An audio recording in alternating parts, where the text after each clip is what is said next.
Sant Gadge University, Amravati. I always feel very closeness. In the last part of introduction, you already introduced that my association with this university. I got several times to visit the university, stay in the guest house, interact with the faculty members, and also a view of the area with its perhaps protected area of forest and all. So whenever I join this program, this is a kind of reminder. I understand that most of the, say, many of the participants might have visited, say, Amravati University earlier also. A very nice place, lively, vibrant. So that is also one of the incentives. So even on Saturday, I happily agree. Just 2, 3 days back, I received this request from Professor Muhammad Atik, and I said that okay, so that is fine. So it is good to get connected to all of you through this program. Moreover, I understand that I might have interacted with many of you because Maharashtra state is one wherein I have been, say, associated with a number of programs. During the last few years, I have not merely as a resource person, but also organizer of program in Mumbai, Gondwana, Nasik, Pune, and many other places. So I hope some of you might have also been associated with these programs, and I might have got opportunity to interact with you. Needless to add, this is since today, as informed, today is the fourth day of this program. So really, this theme which I have been asked to speak, that is institutional development plan. And that is, say, part of the larger thematic focus of the NEP 2020, that is academic leadership, governance, and management. Can we imagine governance and management as effective tool for transforming, institution without making reference to a strategic planning of the institution? All of you would agree that no, it is not possible. If we want to have a very tangible results in terms of functioning of our institution, we also need a kind of policy and programs which can inform the functioning of the institution. So what I propose to do, I'll be focusing mainly on institutional development plan. 4 to 5 components of institutional development plan, which all of us should be able to connect to. Many of you may also ask this question. I'm not sharing the PPT. I'll be sending it later to the organizers and which may be circulated to you. In this mode, I mean, say presenting PPTs, I do not feel very comfortable, and I consider sometimes a kind of barrier to free flow of ideas and also, I mean, perspective on certain critical theme. So I'll be definitely sharing with you guidelines of the UGC as well as my PPT and some support material. That is another thing.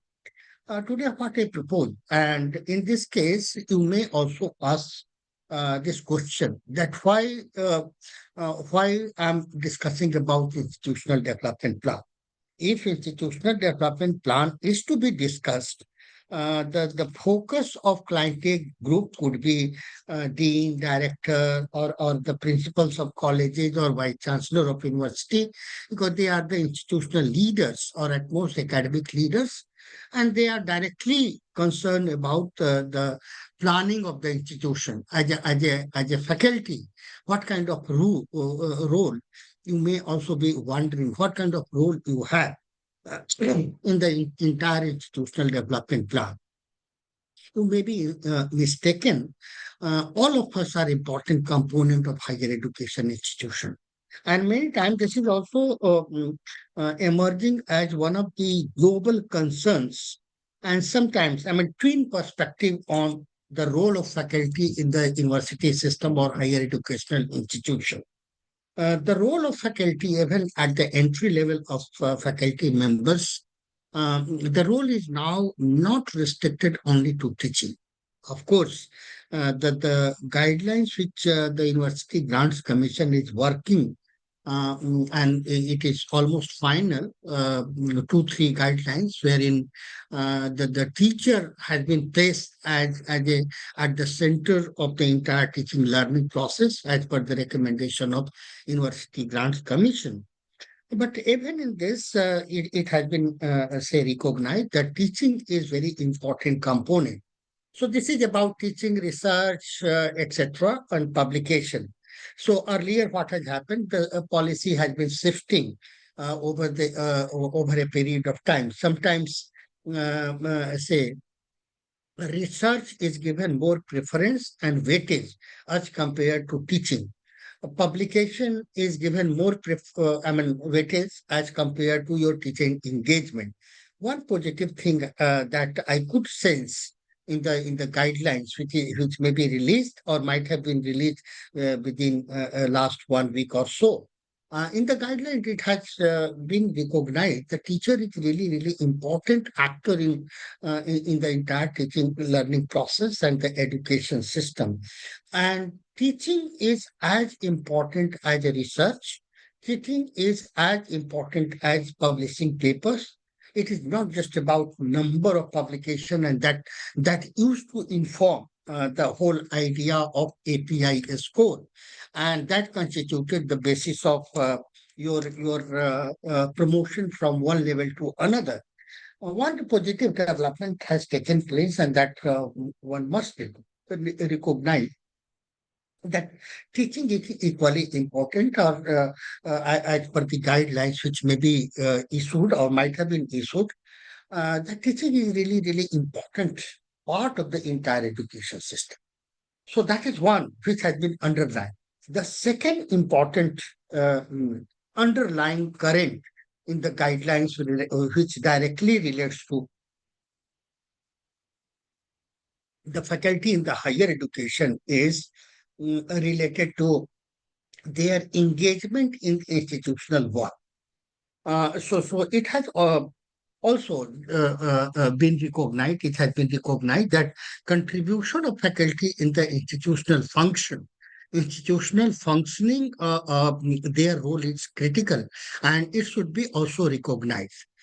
Now I realize, since I have been visiting to different higher educational institutions over the years and over the months, and having also opportunity given our institutional mandate to interact with the faculty and institutional leaders across the states and across the institutions of higher education. One could find that now the faculty members across the institutions have a different role to perform. And this is a global development. It is not that it is only we are engaged in just many institutional activities or part of a committee or chairperson of a committee, and we are discharging those responsibilities.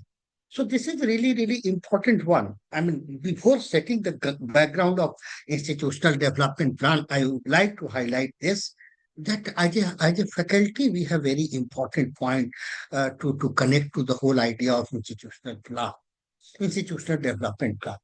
If I recall correctly, it was perhaps during the fourth pay commission or fifth pay commission. I'm not able to recall whether it was fourth or fifth pay commission. The recommendation and guidelines for the appointment and promotion of teachers in the institution of higher education. One clause was there in the guidelines that if any faculty is contributing significantly in the functioning of institution, the contribution of faculty should be recognized. For example, this MMTTC, I mean, faculty may be associated as coordinator. Of course, a set of staff has also been provided. But for example, director of MMTTC, coordinator of MMTTC, or many other such kind of responsibilities all of us discharge. So during the fourth or fifth pay commission, the provision was there that even if minimum number of publications were required for peer review, say, reviewing those papers by the peer groups, group of experts, before recommending for promotion. An exception was given over there that those faculty who have made say significant contribution in the corporate life of the institution, that may be considered as important contribution of faculty, and that could be the basis of promotion. And one of the, good, well-known institution I know, that a professor was deeply engaged in institutional work, and but due to his engagement since morning to late evening, he was not able to publish paper or book. It was not that he was not competent, but he was not able to publish paper and all. So that was an issue, how to promote him, because if he's not promoted and his junior colleagues are promoted, that can be really, really very negative and demotivating factor for the faculty. So this UGC guidelines was referred in this case, and the UGC line provision was invoked, which allowed that the faculty, even if they do not have 10 publications in a refereed journal or whatever there, and if they have significantly contributed in the institutional life, their contributions should be equally recognized and promotion may be considered. And the person who was to be promoted, he got promoted to the level of professor. So this is just an example and setting a kind of context. And therefore, again, this aspect is being recognized by the University Grants Commission. And this is in line with the global development which is happening across the country, that sometimes negatively it is considered that all the faculty members are involved in variety of jobs, and many times they have to organize many things. So they are not uh, just a teacher, and negatively also that sometimes they have to act as an academic manager. Forget this. Similarly, another case of very premier institution, Institute of Science, Bangalore, we had say chance to interact with the faculty members. And as we know that Institute of Science Bangalore is at the number one. So far, say its global ranking is concerned in India. So number one ranked institution. As per the QS ranking of world universities. And when I interacted with the faculty members in the institution, they shared this concern that now it is not just about research. We were doing primarily, our responsibility was to do research, cutting edge research and publish paper, etc. And that is well recognized and that is well acknowledged. But say that during the past few years, we have also been involved in a number of institutional responsibilities and institutional work. And 30% of our entire, say, if you divide our engagement, 30% of our time is also devoted to variety of institutional responsibilities, maybe a chairperson of a committee, member of a committee, discharging responsibility as a member, attending meeting, etc. So that is a kind of shift.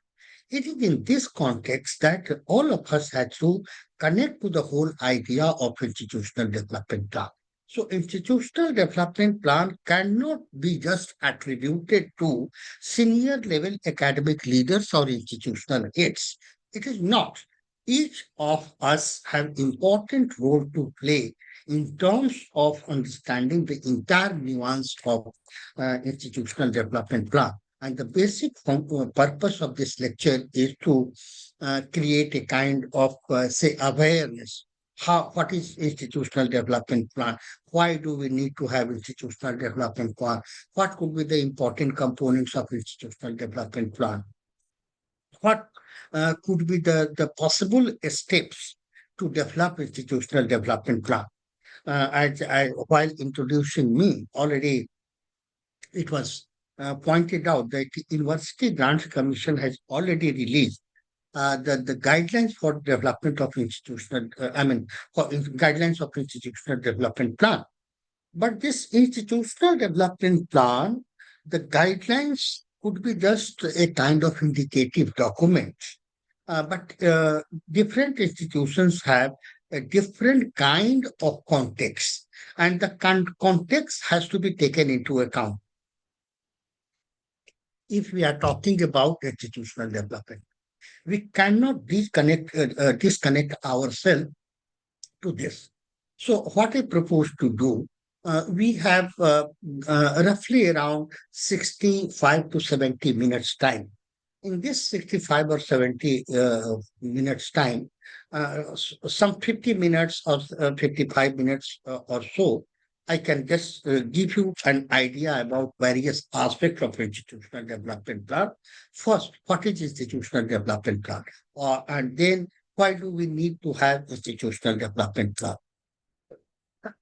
Third would be that what are the different components if we are talking about institutional development plan, and of course it will include say different steps. What could be the possible steps to develop institutional development plan? So that is the broader frame under which we will be discussing about.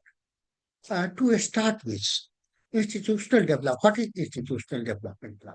All of us are aware that every institution is having some kind of planning, even you call it institutional development plan or not. But historically, this has been a kind of a reality wherein every institution has to have some kind of planning for its own institution.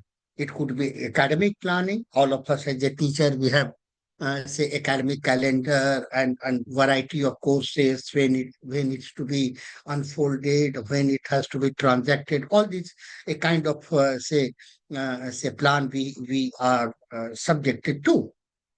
But if we are talking about a framework of institutional development plan, many institutions may not have developed institutional development plan, and the document may not be in place. As I understand that most of the institution is having institutional development plan because this is considered and used to be considered a mandatory requirement if it is a state university and availing fund under RUSHA, Rashtriya Uchtar Shiksha Abhiyan.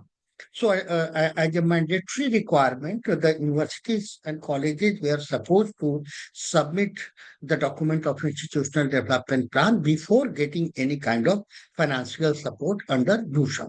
So, in that case, many institutions had already developed institutional development plan. But and second important say document requirement also as per the NAC. NAC also mandates that institution has a clear cut institutional development plan. So these two may be considered as important practice within the higher education institution. But it is not that all the institutions have clear cut institutional development plan before them. Many of them may not have institutional development plan the way we understand. So therefore, it is important for us to understand that what are the nuances of institutional development plan.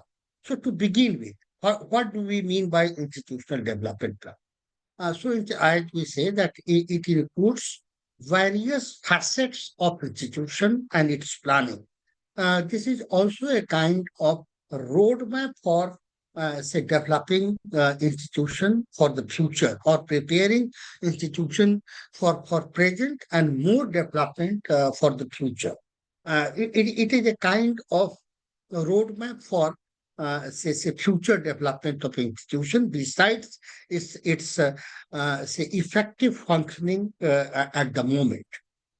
So really, this is the one. Why do we need institutional development plan? Institutional development plan may be considered as an important instrument for ensuring institutional excellence. Of course, we have been already working in our own respective institutions. That is one thing. But if we think in the broader context of institution, definitely we need a kind of roadmap for our institutional growth, our institutional development, and that can lead to institutional excellence. So that is well established that that the institutional development plan, if it has been prepared properly through the process of consultation, that can be an important document to move ahead with the idea of progress for the institution. You may recall, even if your institution has developed institutional development plan and document is already in place, but I am not sure how many of you have participated in the process of institutional development plan. What has been the a standard practice in the institutions, that 4 or 5 persons would be identified who have been working in the institution for quite some time, and also a group of young faculty members, and they prepare the institutional development plan, and it is not based on consultation. It is not based on a process which involves participation of each and every actor, each and every stakeholder of higher education institution. The University Grants Commission guideline, the latest guidelines, always prescribes that institutional development plans should be prepared through a participatory process. So therefore, each one of us, whether we are entry-level teacher or senior academic, dean or head or say a chairperson of any committee, or that is one. Secondly, students, parents, community at large, each of us need to think about institution and its growth. And it can happen only if we have a process of participation and consultation. And therefore, that should be definitely one of the important starting point for all of us to think about institutional development plan. So therefore, this aspect cannot be just uh, put aside. So that part is really important starting point for us. So I to just summarize this, that why do we need to have? So need is already more than obvious that it provides us a ground, it provides us a scope for development of institution in a more systematic manner, and that is the first requirement.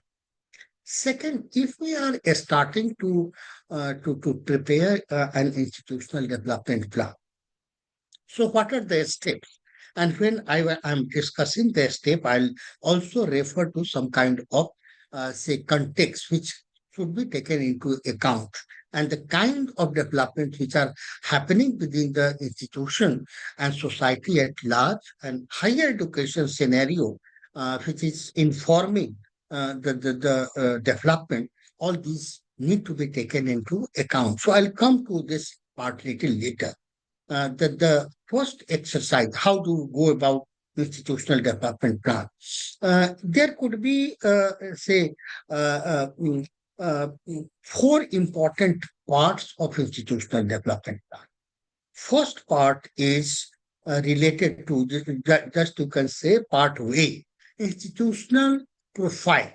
So institutional profile is the first important requirement. You should be aware about your own institution. And awareness about institution, it will include, you can prepare, and you have been doing this. For example, if you have already applied for NAT accreditation, if you have already developed, say, self-study report, you might have seen that in the self-study report, the first component relates to institutional profile. So this will include background of the institution, how institution has been, say, developed, how institution has been, say, established, and what are the various facets of the institution in terms of what is the value. Some of the institutions may be very value oriented institution established with a specific purpose. So, what has been the purpose? What has been the vision? What has been the mission of the institution? What kind of courses are offered? What is the strength of faculty? What is the strength of students? All these, say, also. What is the progression rate of the students, graduation rate of a student. So all of these, which I'm talking about, all of us have, I mean, in our own respective context, we have data related to our own institution, because time and again we are supposed to provide this data either to the All India Survey of Higher Education, if we are already registered as an institution, and also if we are subjecting ourselves for NAC accreditation. So this kind of data well organized in every institution in terms of courses, curriculum, faculty, a student, courses of graduation outright, institutional distinctiveness. What is the institutional distinctiveness, etc. So all these aspects we are aware about. So before you go for institutional development plan, first of all, you must have your institutional profile. If you go by your own institutional profile, which we are otherwise also aware about, but it should not be just impression based. It should be fact based. It should be evidence based. And therefore, the entire profile of the institution in terms of data and support, that should be before you. So that is the first important requirement. And that is the first exercise you do for the development of institutional development plan, IDP. The second important component of the institutional development plan relates to SWAG analysis. So you have data about your own institution, basic data, etc. Then you do a kind of SWAG analysis. So SWOT analysis means a strength, weakness, opportunities, and challenges. So this provides you a kind of opportunity for all of us, all of you, to understand your own institution. So what I suggest, if you are going ahead with the process of institutional development plan, and I'm sure that an academic leader in coming years, you have to do this kind of exercise. So what you can do, take a piece of paper. Even now, you can just take a piece of paper, you draw. At the left side, you say two to three columns and five rows. In the first column, you write, say, a strength. And in the second column, three columns I'm talking about, in the second column, you write, what are the areas of strength if you are talking about your own institution? Area of strength could be in terms of infrastructure.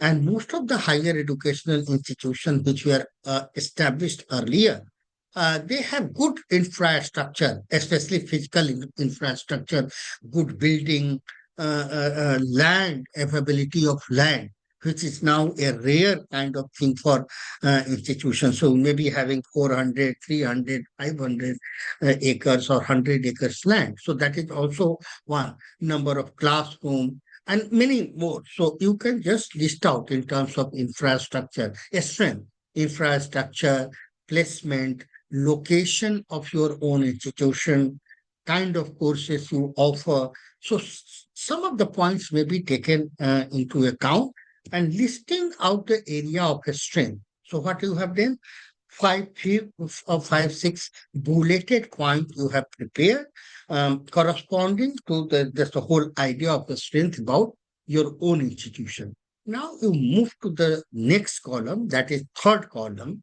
You just list out, if you are aware about that these are the say a strength area of your institution. How do you translate this kind of a strength into tangible results? It is not just that we keep on saying that, yes, this is very good. We are number one college in Maharashtra, number two college in Maharashtra, well established college or university in Maharashtra, and even at the level of the country, we have significant recognition. And that is one thing. But now it is time to actually say move ahead with the idea. You cannot keep taking pride in the just past. You have to also define your own future. And therefore, what is needed that is, as a response to the first important SWOT analysis component of SWOT analysis, a strength. You have already listed out the area of the strength. Now, you in the third column, you just a strategy. You write a strategy to resource, a strategy to take advantage and benefit of your area of strength. Okay? So once you are doing this exercise, that what will be your strategy to take advantage of your own area of strength. So you list a strategy. It will be say kind of a strategy. What a strategy you think would be appropriate for resourcing your own strength or taking advantage of your area of strength. Similarly, you come to the second component of SWOT analysis, weaknesses. Weaknesses could be many. It may not be considered essentially as negative. It is not. Given the life of the institution, history of the institution, there could be a number of limitations. And weakness here I consider in terms of limitations. For example, if an institution is located, for example, this is Bidar area, okay, say Amravati University, and some 7 or 8 districts are there. And last time I had conducted a program in Baba Sahab Amte, this ashram. I'm forgetting the name of the place. So, some principals participated in this program, and the principals also inform us that what are the weaknesses with regard to their own institution. Many of them also say that majority of the students in these colleges, their colleges, they come from say tribal communities. And among the tribal community, there is less awareness about education. That education could be a liberating force. Education could be an important tool for occupational mobility and others. So this kind of awareness is lacking. And therefore, students, even we mobilize the student, we motivate the student to get themselves enrolled in our colleges.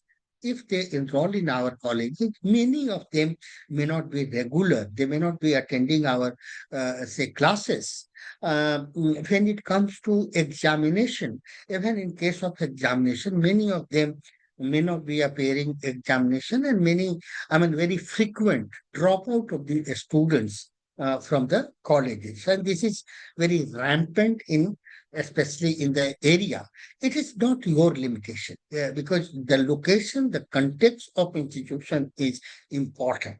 And therefore, it is a wide, I mean, a larger question. But still, institution can have a kind of a strategy to tap these kind of problems and address this kind of problem. So therefore, as a part, in the first case, as a part of SWOT analysis, if you are identifying the weakness, so this is a weakness of you cannot compete with, say, St. Xavier College, Mumbai, or many other such colleges. Which are located in your metropolitan cities. Because if you are coming from Vidarbha region, if you are coming from a very a remote place, the population is, say, very economically and socially disadvantaged. You cannot say apply the same kind of criteria which may be followed in your metropolitan cities. So therefore, this is a kind of weakness of location that the clientele group of the students, even a student may not have, say, paying say capacity for fees. Of course, you may not be charging very high fee, but in some cases, if you want to introduce something new, that could be one of the areas of limitations.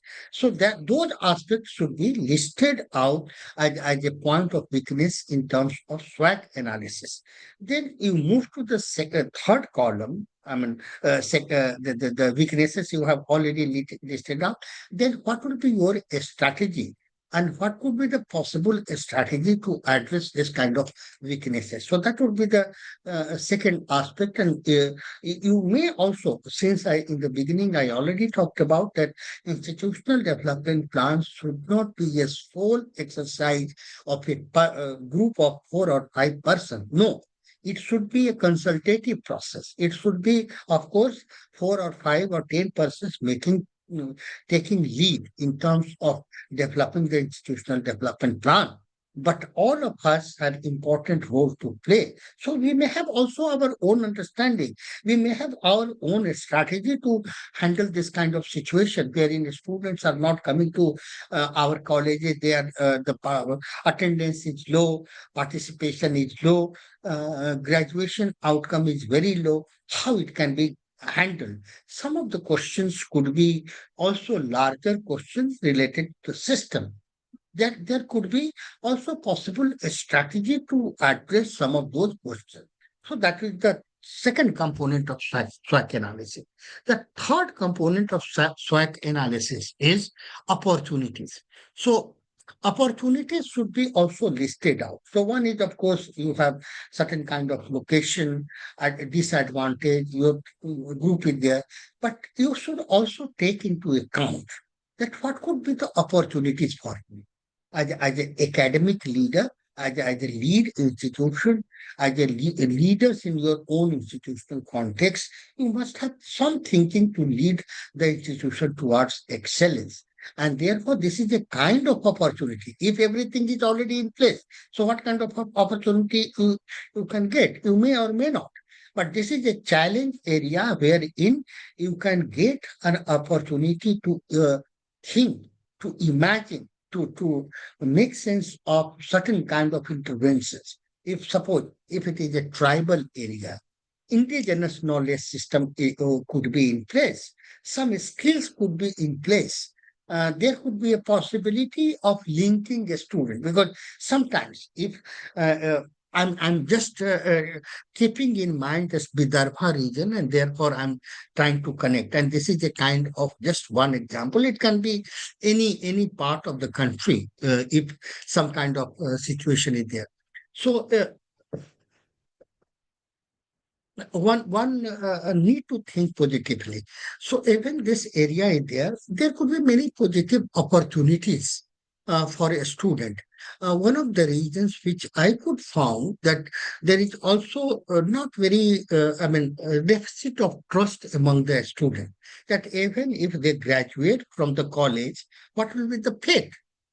They may or may not be able to get employment. And here in employment is generally considered as sarkari naukri, government job. It is not. If you create a kind of consciousness that this area is rich in indigenous knowledge, skills could be there, skills could be linked to some kind of say industry, not essentially industry that chemical industry or whatever. I'm little aware about your own context of your location. You can better understand this. So therefore opportunity could be listed, that this could be opportunities taking into account the area, its location, skills, etc. And what could be the possible strategy to take advantage of opportunity. For example, one could be from a different perspective. For example, the government of India now, under NEP 2020, has also identified certain districts as even earlier, but focus has been reaffirmed about aspirational districts. That those institutions which are, say, on the certain parameters of educational development, if they are lagging behind, that the government of India, through and all of us are aware about that RUSA, for example, some of the institutions have already received a good amount of money from, say, Ministry of Education under RUSA scheme. And RUSA scheme is an important intervention. The idea, the preference, or the immediate concern is to addressing those institutions which are located in remote areas, which may be considered as aspirational district. So this could be a kind of opportunity for the institutions which are located in this gap. So you list out that what is the opportunities and what kind of support you may be able to get from your own state government, or say corporate groups, or the government of India. So that would be third important component of SWOT analysis. Fourth SWOT analysis is challenges. There could be a number of challenges. So there cannot be just a straight-jacketed understanding of a strength, weakness, opportunity, and challenge. Here and there, you find some kind of overlap. So you list out the challenges in the light of all analysis which you have already made. And how the third column could be how the challenges could be translated into opportunity. So that SWOT analysis, this is a complete picture. So once you have done this exercise, listed out various aspects of your own institution through consultative process, you have already your institutional data, basic profile. You have already analyzed, say, your basic profile or institutional profile. Then you have also done SWOT analysis. Now, once you have done SWOT analysis, then after the SWOT analysis, you have to develop, say a strategy, a strategic plan, and plan of action. So planning starts here. So before starting the planning, first of all, you have to revisit the vision, mission, and strategy, vision and mission of your institution. That is the third component. All of us are aware that every institution is having its own vision and mission. No institution is without vision and mission. It is another thing that all of us, as a teacher of higher education, we may or may not be aware about the vision of our own institution, the mission of our own institution. Or therefore, most of the time, what happens, the vision and mission of institutions are just documented. It is not informed in the understanding all of us as a teacher of a particular institution. So it is important to revisit the vision and mission of your own institution. So if you are visiting your vision and mission of your institution, definitely you have to take into account the current scenario in higher education. Your institution might have established some 50, 60, 70 years back. And during the establishment, the vision and mission of the institution might have been there. It is not that vision and mission will change totally. It will remain there because that is the guiding, principle of the institution. Still, you may have chance to revisit your vision and mission. And when you are revisiting your vision and mission of the institution, definitely some of the developments have to be taken into account. If we are thinking both in defining the vision and mission of the institution, or defining the strategic goal of the institution, definitely this aspect of making reference to broader development in the sector of education is important. So before you come to the strategic planning stage, it is very important to make reference. Can you think about a vision, mission, and a strategic goal? A strategic goal will refer to the goal which you place before your own institution. This is a kind of roadmap, not roadmap, thinking about institution. Where do you want to go? Suppose today you are B plus accredited, NAC accredited institution. Okay. Then your goal could be that in next 10 years, 15 years, 20 years, you would like to be, say, A plus or A plus plus institution. That could be your goal. Second goal could be that if you are already a kind of autonomous institution, well, say, accredited institution with number of, say, advantage point, you may think, because now the higher education, the University Grants Commission also have some idea that all the institutions have to be transformed into multidisciplinary institution. Those colleges which are still at autonomous college, they may emerge in course of time as degree awarding autonomous institution. They may think in terms of developing themselves as a university, deemed to be university or a state university, depending on the context. So already this kind of possibilities have been provided to you. It is now for you as an important connect to your own institution to think about what will be your institution in next 10 years, 15 years, and 20 years. If you do not have thinking toward the future of your institution, about the goal of your institution, you may not be able to do justice with your own institution. It is not that institution, the way it is functioning, and at the stage currently it is. In next 15 years, it will remain the same. So in that case, there could be a possibility of enormous decline in the institution, and that can adversely impact your student, your faculty, etc. And therefore, we must have some kind of say idea and goal, clarity about goal that during the next 20 years or say 15 years, 10 years, 5 years, what do we want to do?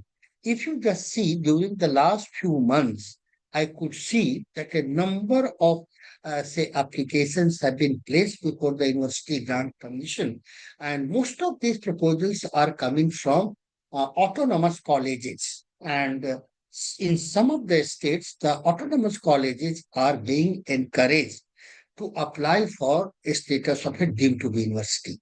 And a number of proposals are coming from autonomous colleges for recognition of a deemed to be university. So, of course, they have a context. So, the idea here is that those institutions have already thought about their future, where they want to go.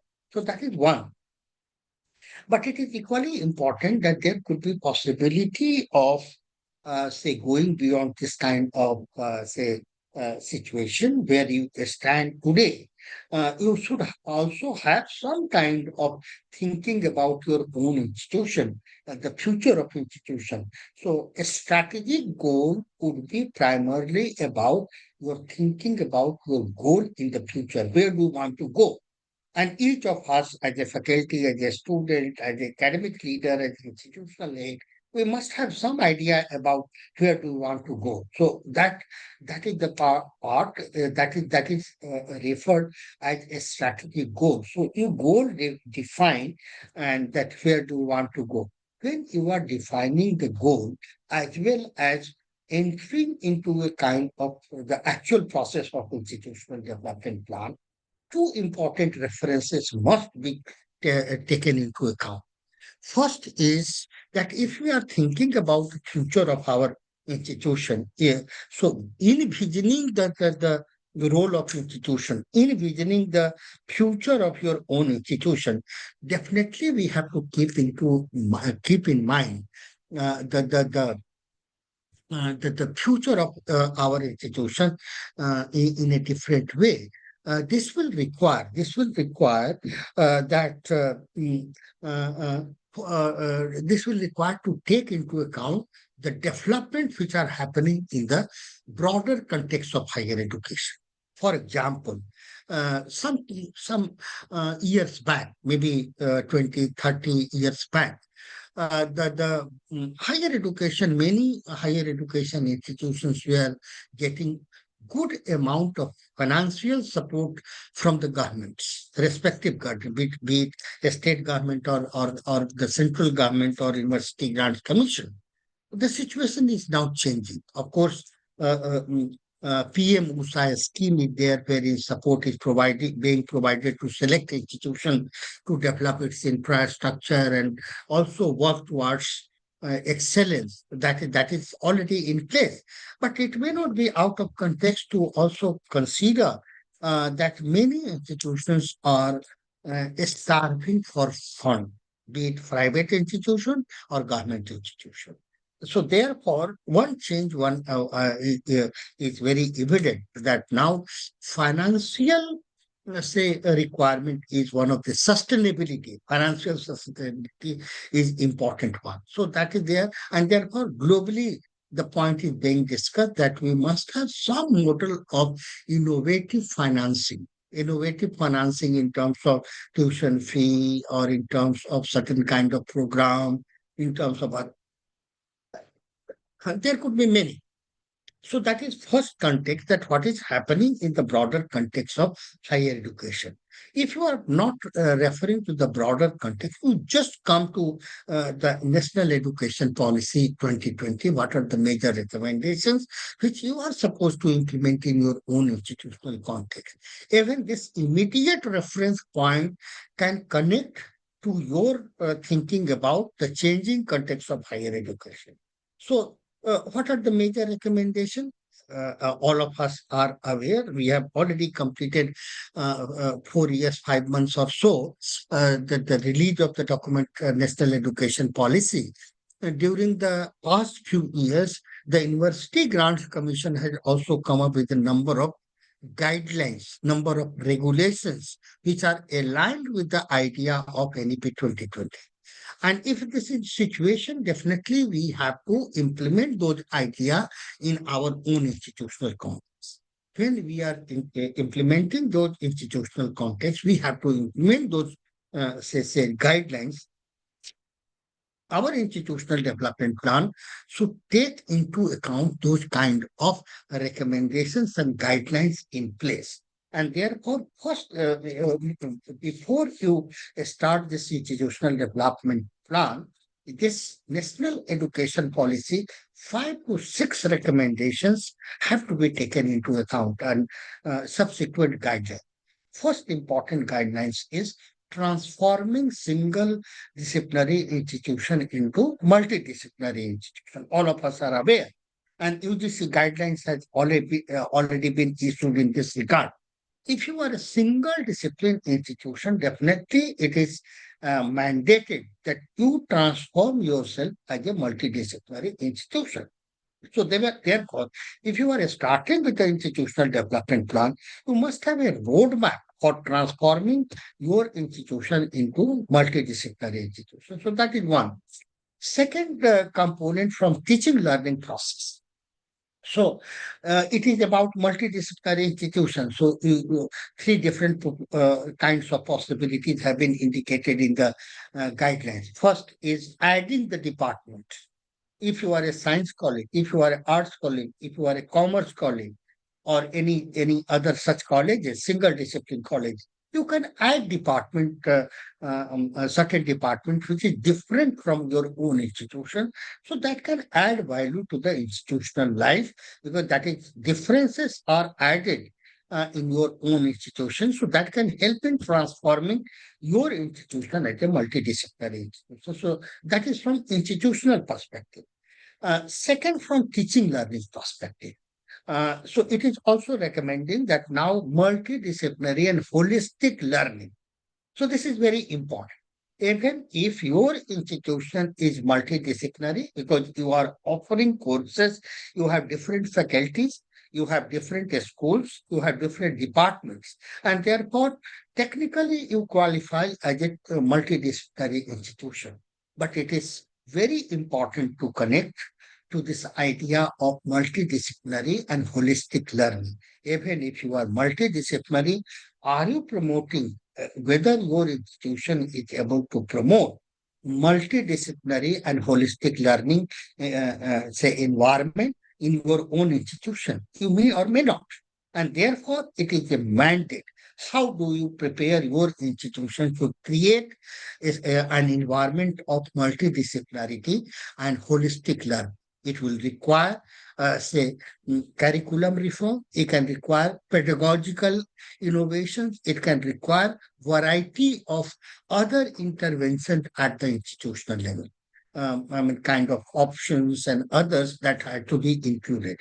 And that can create, and more than that, teacher competency to translate the idea of multidisciplinarity and holistic learning within the institutional context or within the higher education institution in the class.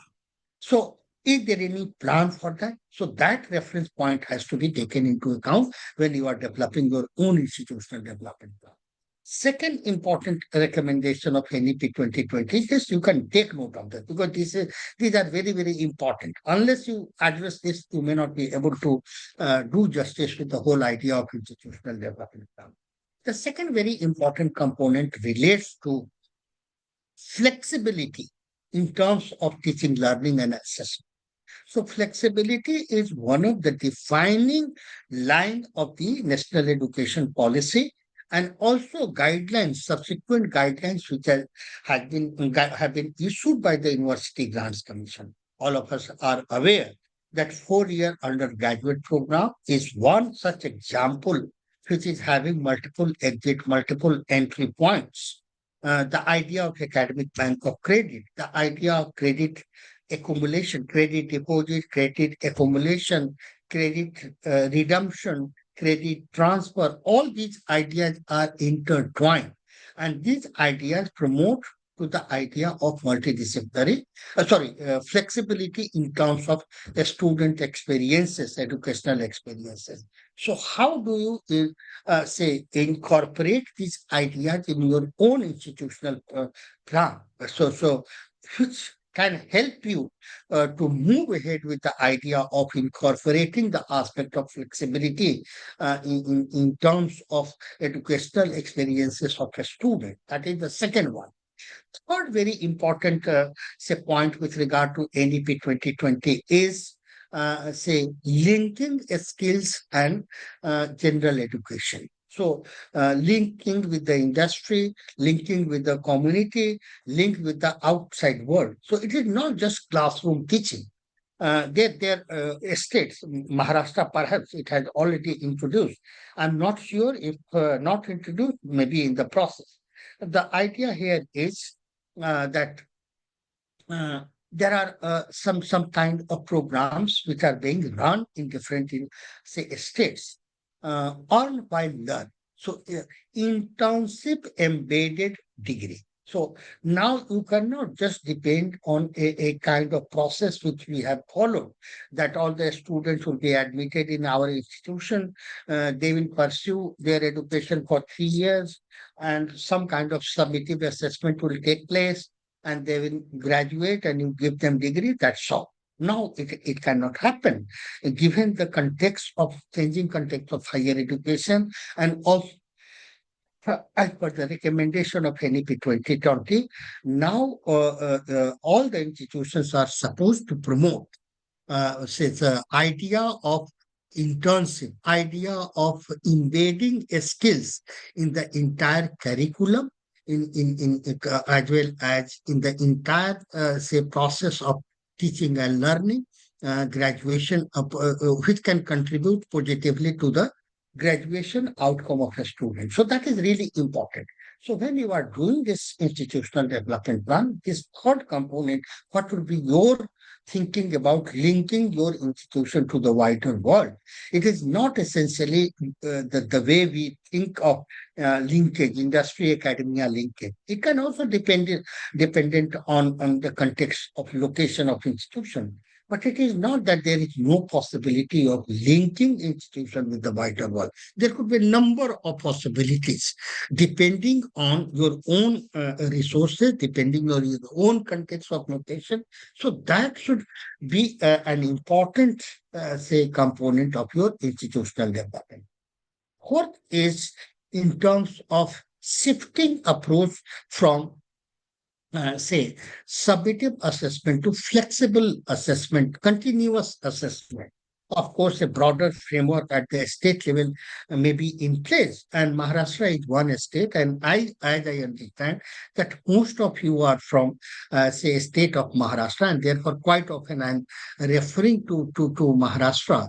If other state representatives are also there, Maharashtra is just one case. There could be possibility of similar kind of situation in your estates also. So you should not take it otherwise that I am referring to the case of Maharashtra, since the majority of the participant, as I suppose, from Maharashtra, therefore I am making reference to that. But you can have your own, say, institution, your own estate, and you can locate some of the arguments. Third important, fourth point I already talked about. The fifth important recommendation of NEP 2020 that should constitute an important area of engagement for you is also creating research ecosystem in your own college or university. What was happening? We had over the year created a kind of dichotomy that if it is university and high ranked university, they should be engaged with research. College should primarily involve in teaching. Of course, teaching is the primary responsibility, no doubt about this. But this disconnectedness between teaching and research is not acceptable in the changing context of higher education and also in the context of national education policy. Therefore, this teaching and research needs to be embedded with each other. And why I'm talking in this line. Even if you are a college, if you are offering 4 years degree program in your own college, all of us are aware that as per the UGC guidelines under 4 year undergraduate program, in the fourth year, we are also supposed to prepare our student if we are preferring to go for research stream. So there could be possibility many students would be preferring to go for a research stream. So this institutional preparedness would be one of the important requirement for all of us, that our institution should be prepared to offer opportunity for researchers, those students who are also opting for fourth year undergraduate course, and that too in the research stream. And therefore, you cannot think about your own institution without making reference to this whole idea of the fourth year research stream. So what would be the requirement? The requirement would be that you prepare your own institution, your own college to handle this new emerging concern. And the concern is to create positive ecosystem or research ecosystem within your own institution. So this research ecosystem has to be prepared within your research facilities, and research ecosystem needs to be prepared. And your teacher should be also, teacher competency in terms of research that has to be also built. If it is not so, how can you guide your own student, give them direction for moving ahead with the idea of research? So therefore, it is a mandatory requirement to have a research ecosystem. So these are just indicative one. The last point, among others, what I would like to highlight here, technology, integration of technology in the entire teaching, learning, and governance. That is one of the most important recommendation of, NEP 2020, as well as guidelines of the University Grants Commission. And if the guidelines of the University Grants Commission is mandating for important technology integration, all the institutions of higher education has to take into account how are their planning, how they would be, say, integrating technology not only in teaching learning process, but also in governance, which can, say, facilitate effective governance, transparent governance, accountable governance. or to some extent, citizen-centric governance. So that aspect has to be taken into account. So so this is the very, very envisioning exercise of the institutional development. Then you move to so you have what you have done. You have your own institutional development plan. You did SWOT analysis, and SWOT analysis document is already with you.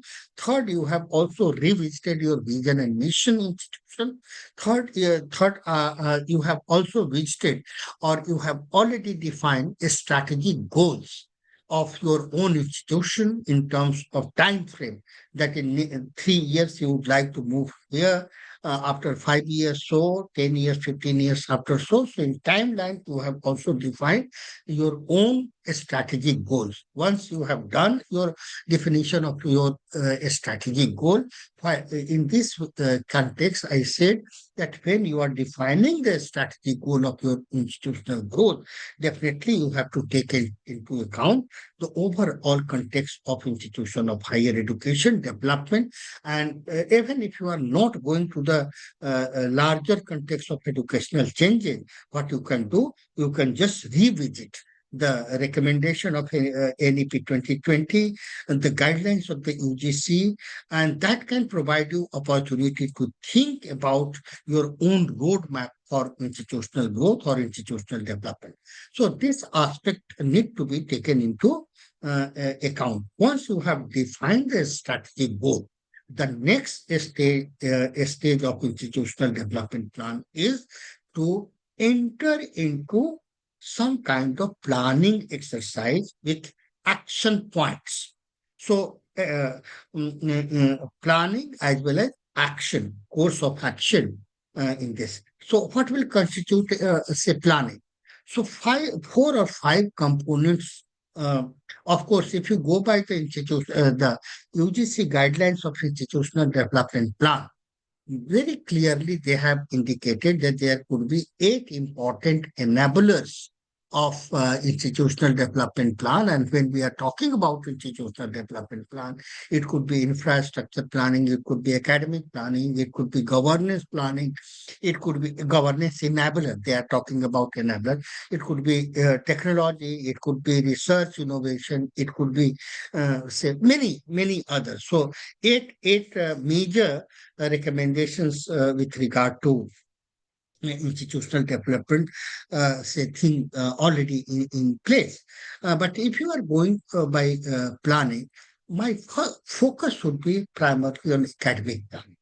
So academic planning, infrastructure, before you go for infrastructure, first of all, you need to do academic planning. So academic planning would involve, say, type of courses, type of programs which you offer, your plan for making teaching learning process very, very conducive for the students, because there is a shift from teacher-centric process of teaching learning to learner-centric. So how can you make this whole, say, experience of a student very, say, interesting and very engaging? And therefore, you need certain kind of academic planning.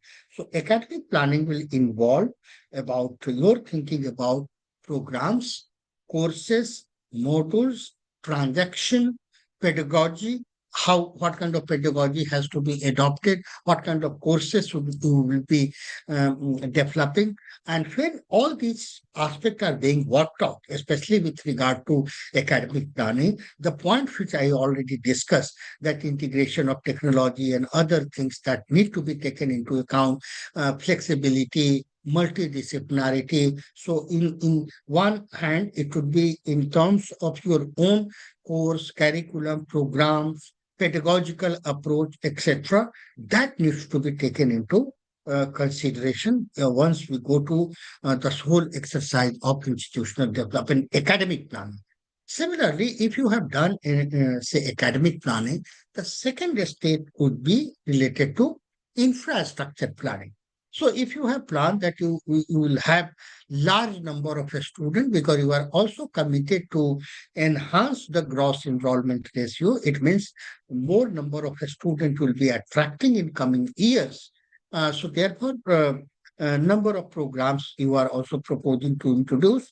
So you will require infrastructure for it. It could be physical infrastructure in terms of classroom, hostels, accommodation for the faculty, library, and many other such physical facilities. So what is planning for enhancing the physical facilities in your own institution in next 3 years, in 5 years, or 10 or 15 years? So that is the second important component. The third important component of institutional development planning would be human resource planning.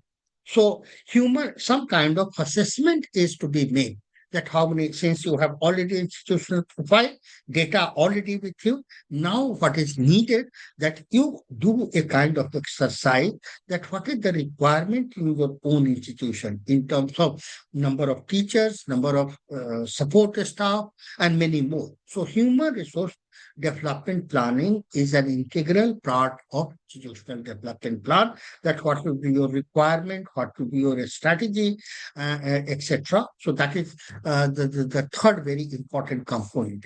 Fourth important component is financial plan, which is very, very important. And whenever we are talking about financial planning, the idea is to enhance this financial sustainability of the institution. You must be having a roadmap to ensure that your institution is not subjected to financial crisis.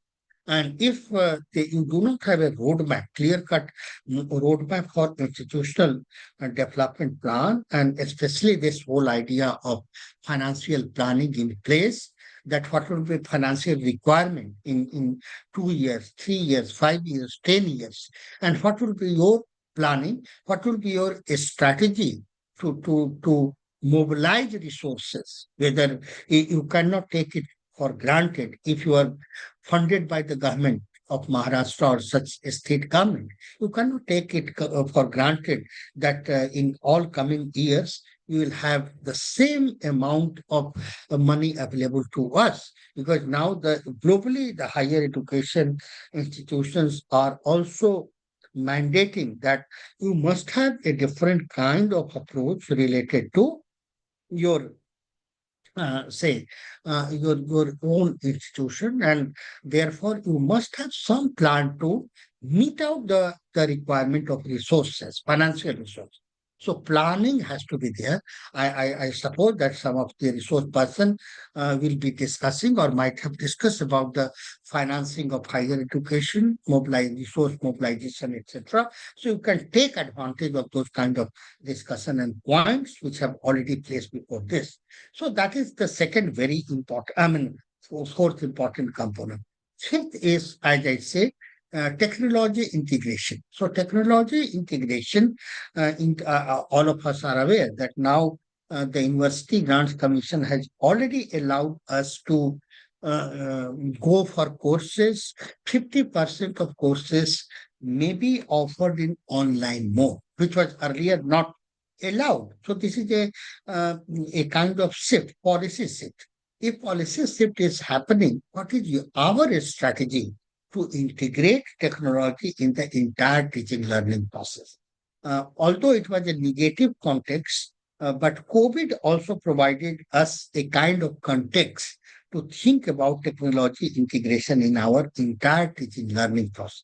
And the way it is happening, I know that there is also a limitation of this medium, but definitely it might not have, it perhaps it was not possible for me to quite often visit, say, Amravati in physical mode and interact with you. I could have afforded for, say, once, two, twice, or thrice, but not in different programs. And it is not, for example, someday happens like this, that I'm connected to three institutions in different parts of the country. It could be South Indian state, West Indian state, Northeast, or North.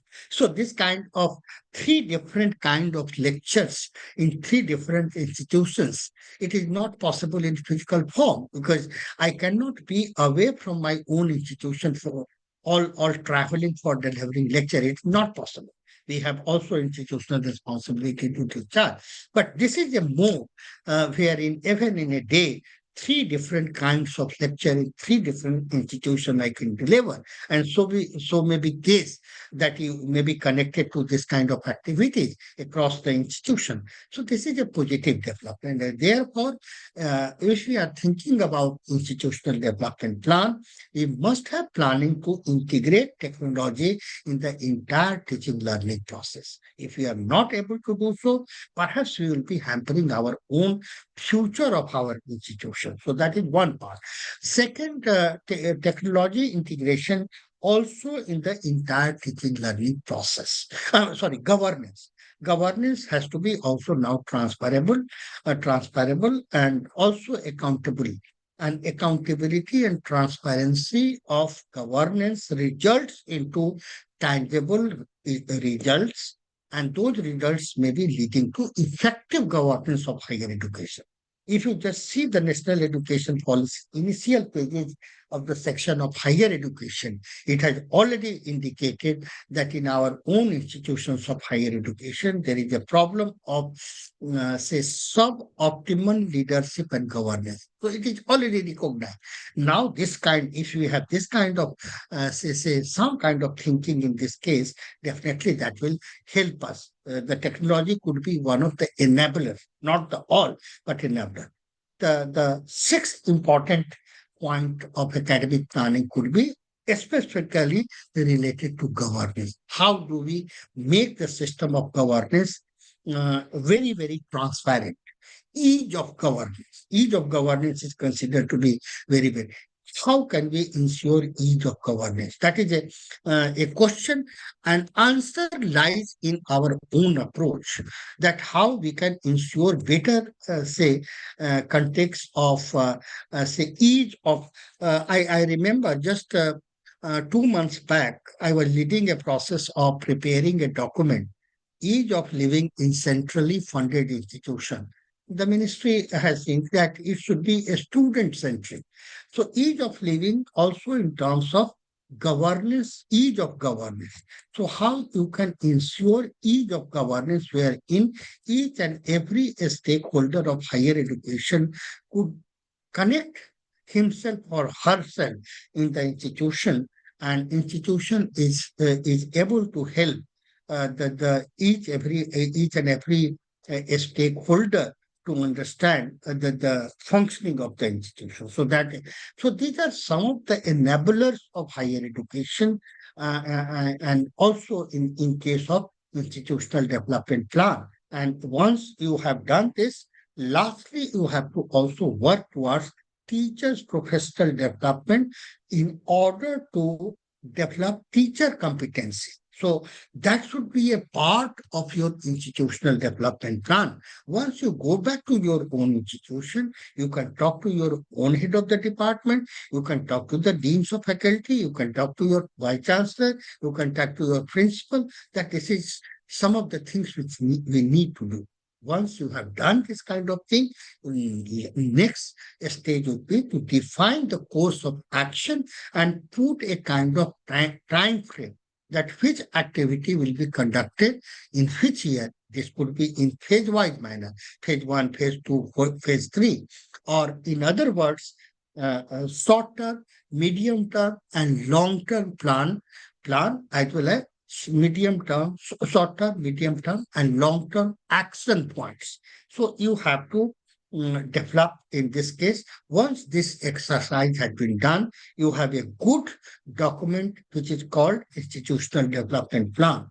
Once institutional development plan is there, that should not be just a document of your institution. It is also important to implement that. And for implementation, there is a need to identify the role of faculty, role of key persons with regard to each of the components, that how it will be implemented and who will be leading the process of implementation. That is the next step. And finally, monitoring and evaluation of implementation should go hand in hand. if monitoring and implementation is going on simultaneously, that can ensure better implementation of institutional development plan, which can lead to institutional excellence. So this is what I wanted to share. I would have say wish to be a part of your program, and some kind of exercises I could have given to you, and that could have provided you more opportunity to think. But within this limitation of time, limitation of this mode of transaction, I hope I have been able to give some idea about institutional development plan, its logic, rational, what is the components, how it can be done, steps, etc. So with this, I stop here. I know that a number of problems I might have also ignite in your mind. And if you have anything to clarify, if you have any question to ask, you feel free to ask them. But at least you just do this exercise. I'll be sharing the guidelines of the UGC and PPT of mine, and you can later on read also and try to say make sense of the whole idea of institutional development plan. Even if you are just entry level teacher or a scholar of higher education, you consider yourself an integral part of the entire exercise of institutional development plan. And for sure, in coming months and years, your role and your understanding would add value to the institution. So I stop here and over to the organizers if they have anything to announce or any point to make. Thank you, sir. Thank you so much for such a wonderful session. Yes, I know, sir. We know that it is not possible to cover entire this IDP within the 90 minutes. But whatever may be the valuable suggestions and inputs you have provided here, that will be very much beneficial for us towards the development of this IDP. Sir, one little bit question from the YouTube. Some of the participants are connected to the YouTube. Till that, is there anyone question from the audience, those who have connected to Zoom? Either I will take the question from YouTube. Has anyone some questions? Yes, sir. One question from YouTube. Actually, in the Maharashtra Public University, sir, here are being a public university, we have to develop one perspective plan for every 5 years. That include all the affiliated colleges and the new start to new colleges. Such kind of plan will be there, and that should be passed by our Senate, highest authority of our university. So it is, sir, similar that the institutional development plan and the that prospective plan are both are similar, are the different? Yeah, in fact, earlier, what was a very interesting question. For example, in our case, in 2020 or so, we developed perspective plan, a very detailed one. And really, that is an important document. But institutional development plan is now mandatory requirement. So all the institution must have institutional development plan, perspective plan, because Maharashtra is very, very systematic state. Since I got opportunity to interact with your, say, officials, higher level officials and some of the vice chancellors, I know that how the state is serious about implementation of NEP 20, and this is not now both school education and higher education serious.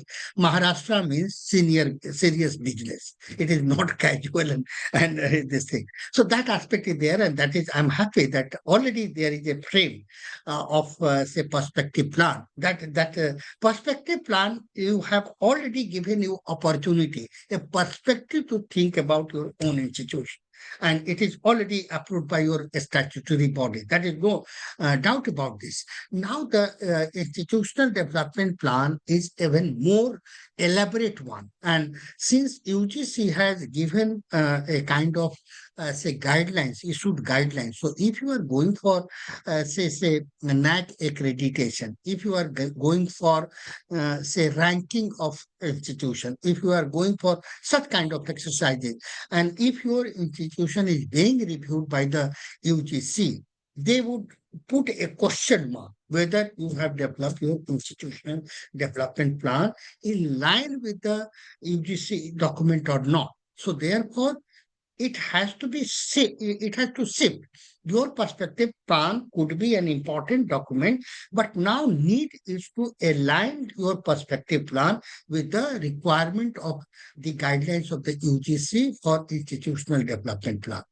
Things are, of course, perspective plan is to give broader perspective of your institutional growth, which also includes plan. No fundamental difference in this case, but difference lies in that University Grants Commission has provided a kind of guideline which would require a kind of shift from past practices of our perspective plan and adopt a new framework of developing, to name it, institutional development plan.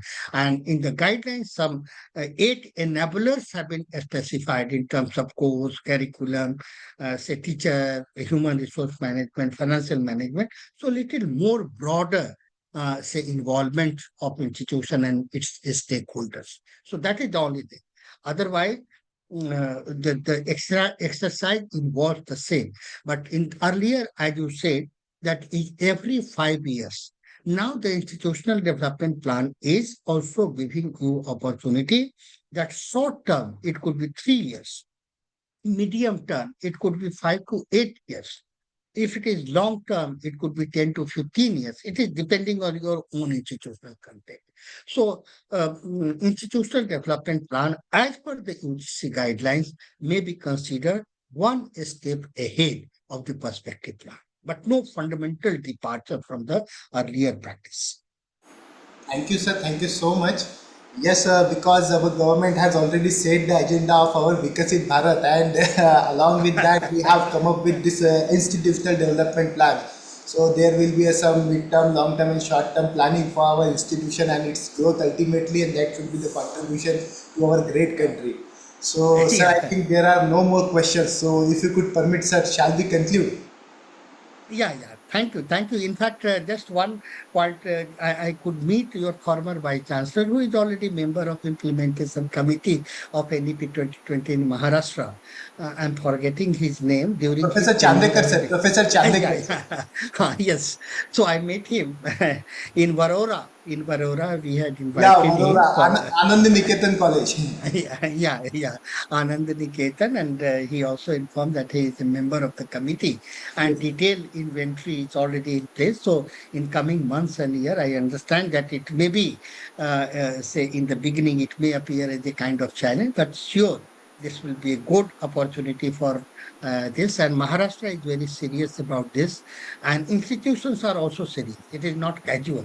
So I hope in coming months and say year, despite a number of limitations, at least attempts will be made. Efforts, sincere efforts will be made to implement the NEP So 2020. here So thank government is you. taking very meticulous efforts to implement this policy, and government has constituted one steering committee at the state level. And Yeah, yeah. Professor Chandekar sir, Professor Karmarkar, the former Vice Chancellor of SPEU, and most of the policy makers, those who are belonging to this higher education, particularly senior faculty members, and the policy makers are belongs to that committee. And yesterday, I think on the 13th of this March, two of that senior members visited to our university. Sir, they are taking 3 months visit. Within 3 months, quaternary progress review will be there, and 40 members will visit a particular each and every university. What is the status of this implementation of this policy? So, That is really good. yeah, government is very meticulously implementing this policy, sir, here. So, So on behalf of congratulations. Congratulations to all of you that you may be one of the states, first state to implement more effectively. Of course, Karnataka was the one which implemented, that was the first state to implement the NEP 2020. yes, sir, yes, yes. But the process has slowed down. Now it will be the first, perhaps, to implement all the provisions of NEP 2020 more based on deliberation, based on thinking. So, congratulations and best wishes. Thank you, Thank sir. you. Thank you very much. Thank you so much. And I am very much thankful to you, sir, on behalf of organizer, all our three institutions, because this is the first time when we have trying to collaborate and implement the strategy of this national education policy, that is multidisciplinary and holistic approach. We have this time, sir, we have collaborated two different colleges. One is from arts and commerce background, and one is from purely engineering and management background. So this is the Very first good. time we have worked with that these two different groups of teachers and faculty members. So on behalf of Very good. Malvi Mission Teacher Training Center, Sant Gadge Baba Amravati University, Mahila Mahavidyalaya Amravati, and PR Pote College of Engineering and Management, I extend my sincere thanks to Professor Kumar Suresh sir for being with us, enlighten us, and provide us a very deeper understanding of this IDP. So definitely there are a number of challenges, but we will ensure you, we will inculcate your your tips and your tricks in our, while we are making our institutional development plan. We are really thankful to you, sir. In spite of your busy schedule, you have shared your thought-provoking thoughts and precious time here. And with the kind consent of Thank Professor you, Kumar everyone. Sir, I would like to declare that this session will be over here. Thank you, sir. Thank you so Thank much. you. Thank you, everyone. Thank you, everyone. Yes. Hello, the Professor Suresh ma'am. Hello, Professor Preeti ma'am.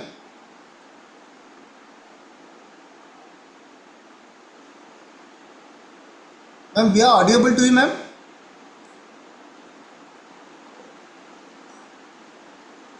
No, ma'am, your voice is not audible, ma'am.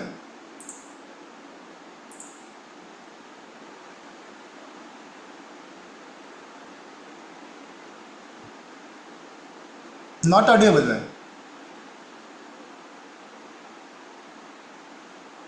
Ma'am, we just request only for 5 minutes. Can we take the break of 5 minutes, ma'am? Because the session is already over here. So, if you could permit, can we take the break of 5 minutes, ma'am?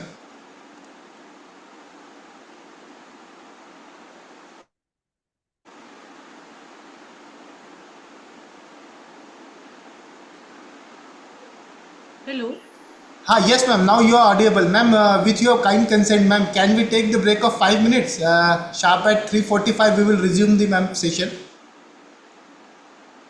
Yeah, thank you, ma'am. Thank you so much. Okay, so participant friends, we will resume sharp at 3:45, and we will start with our next session. There will be a break of 5 minutes. Ma'am, till that you can check your presentation because your voice is not much clear, ma'am. No, ma'am. No, no, no.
Hello, Professor Suresh ma'am.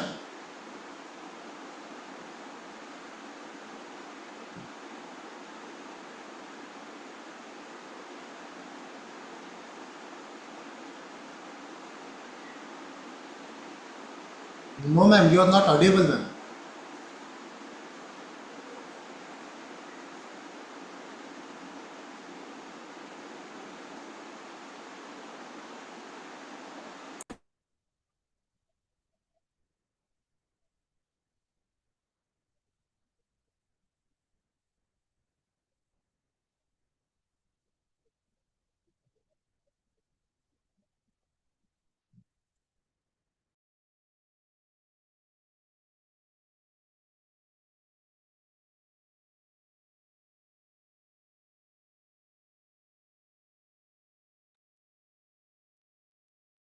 Hello, am I audible now? Yeah ma'am, now it is very much clear ma'am. Now it is very much clear ma'am.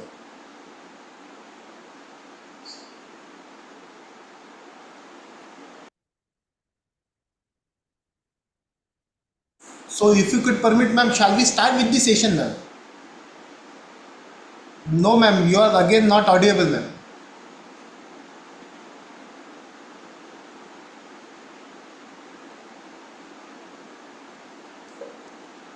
No ma'am, your voice is not audible ma'am.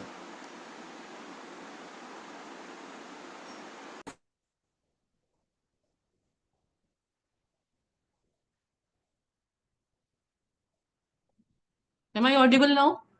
Yes ma'am, now you are audible. If you could permit, shall we start with the session ma'am?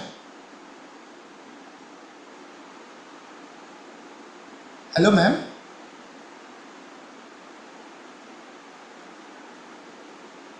Hello, Professor Suresh ma'am.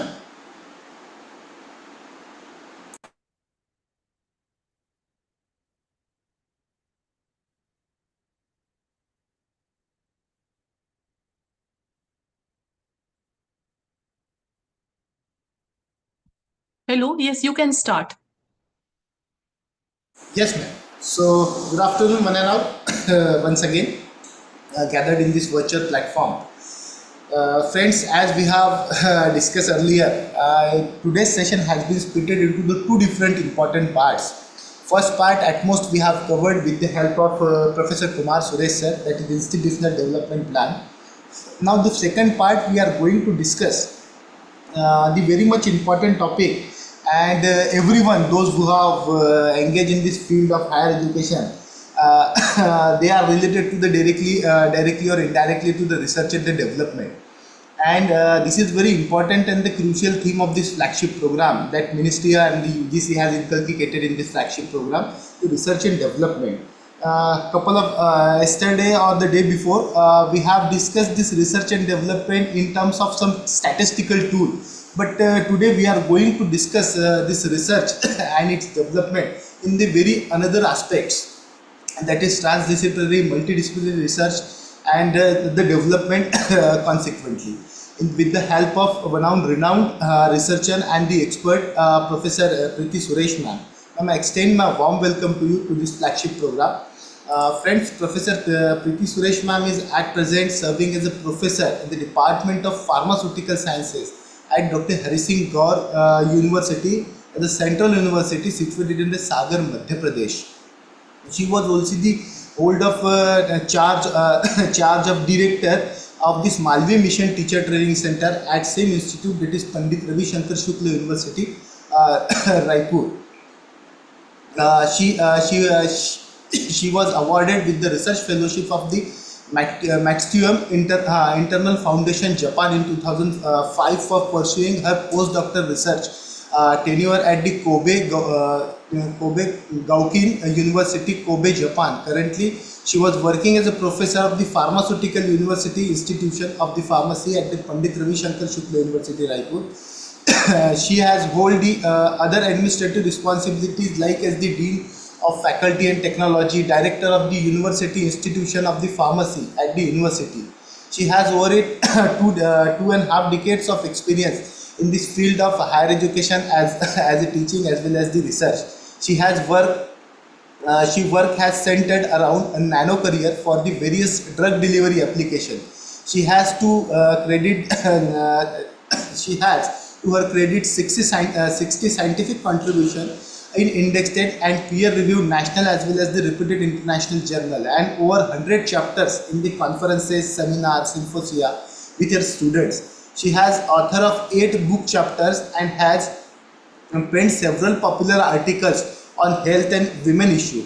She has presented her work on the novel drug delivery system in the many forums with several invited talk and lectures. She is a reviewer of various reputed international journal in the area of advanced material, nanotechnology, nanomedicine and the drug delivery, and she has been associated with the various academic works and academic committee of the different governing body of the university. She is a lifetime member of the IPA, APTI and the active pharmacy profession. She is also on the editorial board of APTI's Women's Forum newsletter. And more specific thing is that she is a member of state level task force committee of this national implementation of this national education policy at the state of Chhattisgarh. So friends, we are really luckily fortunate because one of task force member and the distinguished academician, the researcher, have with us today to enlighten us on such a huge and important topic, that is research and development. So I will not take much more time, ma'am. Again, extend my warm welcome to you, and now may I request you to please start with your session, ma'am, please.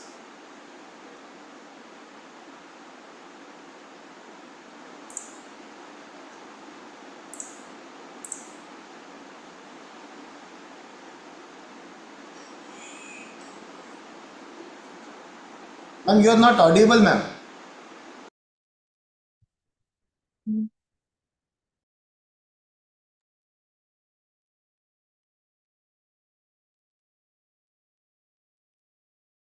Yes, am I audible now? Yeah, ma'am. Now you are very.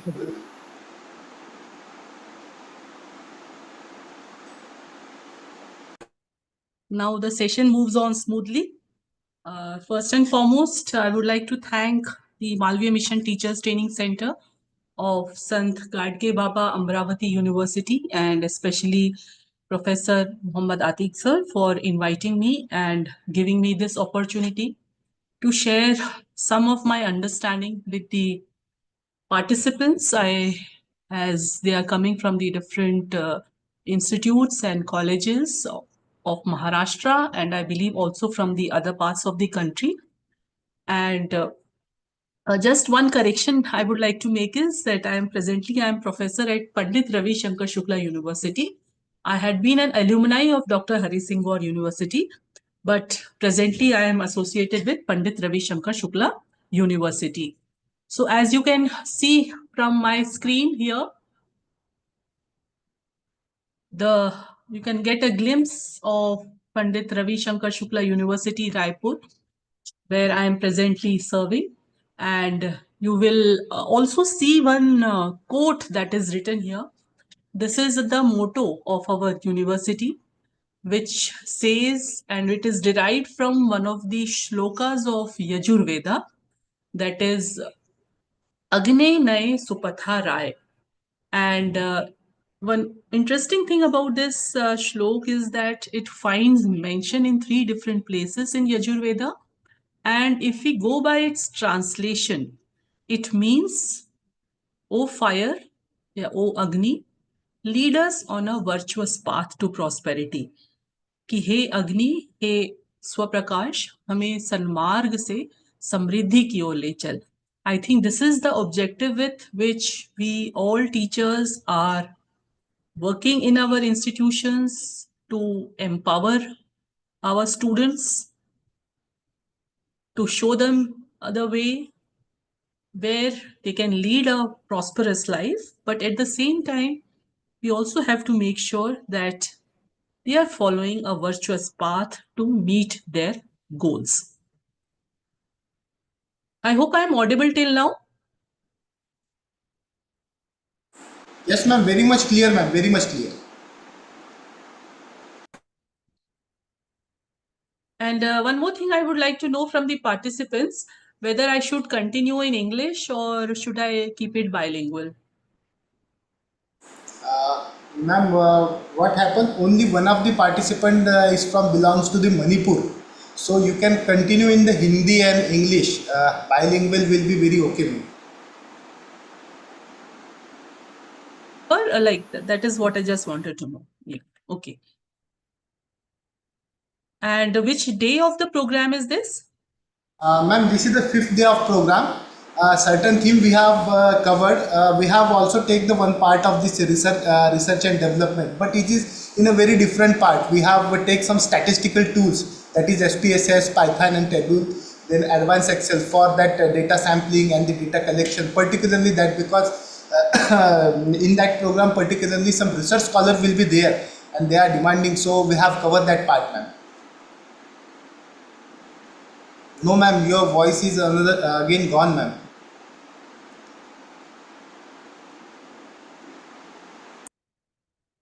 Now, am I audible now? Yeah, ma'am. Now clear, ma'am. I'm keeping it on. That is, there is some issue. Okay, no problem. So as you can see, during the next 1.5 hours, I will be talking on a sub theme within this research and development. That is how to strengthen research and its contributions in our institutions. And I hope all of you have gone through the NEP policy document.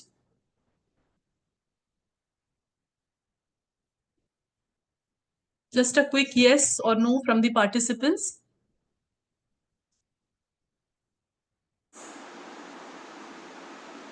Yes, please, anyone?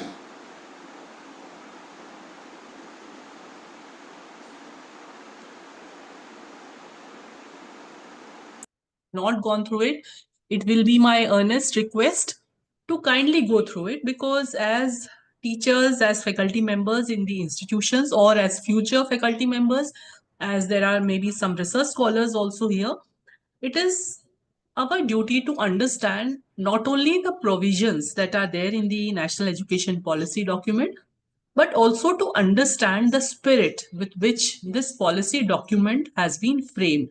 So, in English, it is a very small document, hardly 66 pages.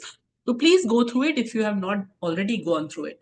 And for those of you who might have gone through this policy document, you might have understood that it is a very critical document. Critical in the sense it is not only showing us the way where we want to take forward our higher education ecosystem, but it is also pointing out what are the major concerns or issues that have been affecting our higher education system. First and foremost, you can understand, as some of the resource persons might have also addressed on this, that our education system is very fragmented. Fragmented in the sense we have divided ourselves into rigid disciplines. Ki I am from the arts discipline, I am from the commerce faculty, or I am from the engineering background, I am from the say pharmacy background. And this streaming of the students starts very early. You can see right after high school, where the student have to opt for whether they want to study in the humanities or in the sciences or in the commerce, and accordingly the choice of the subjects that the students can study, that is restricted.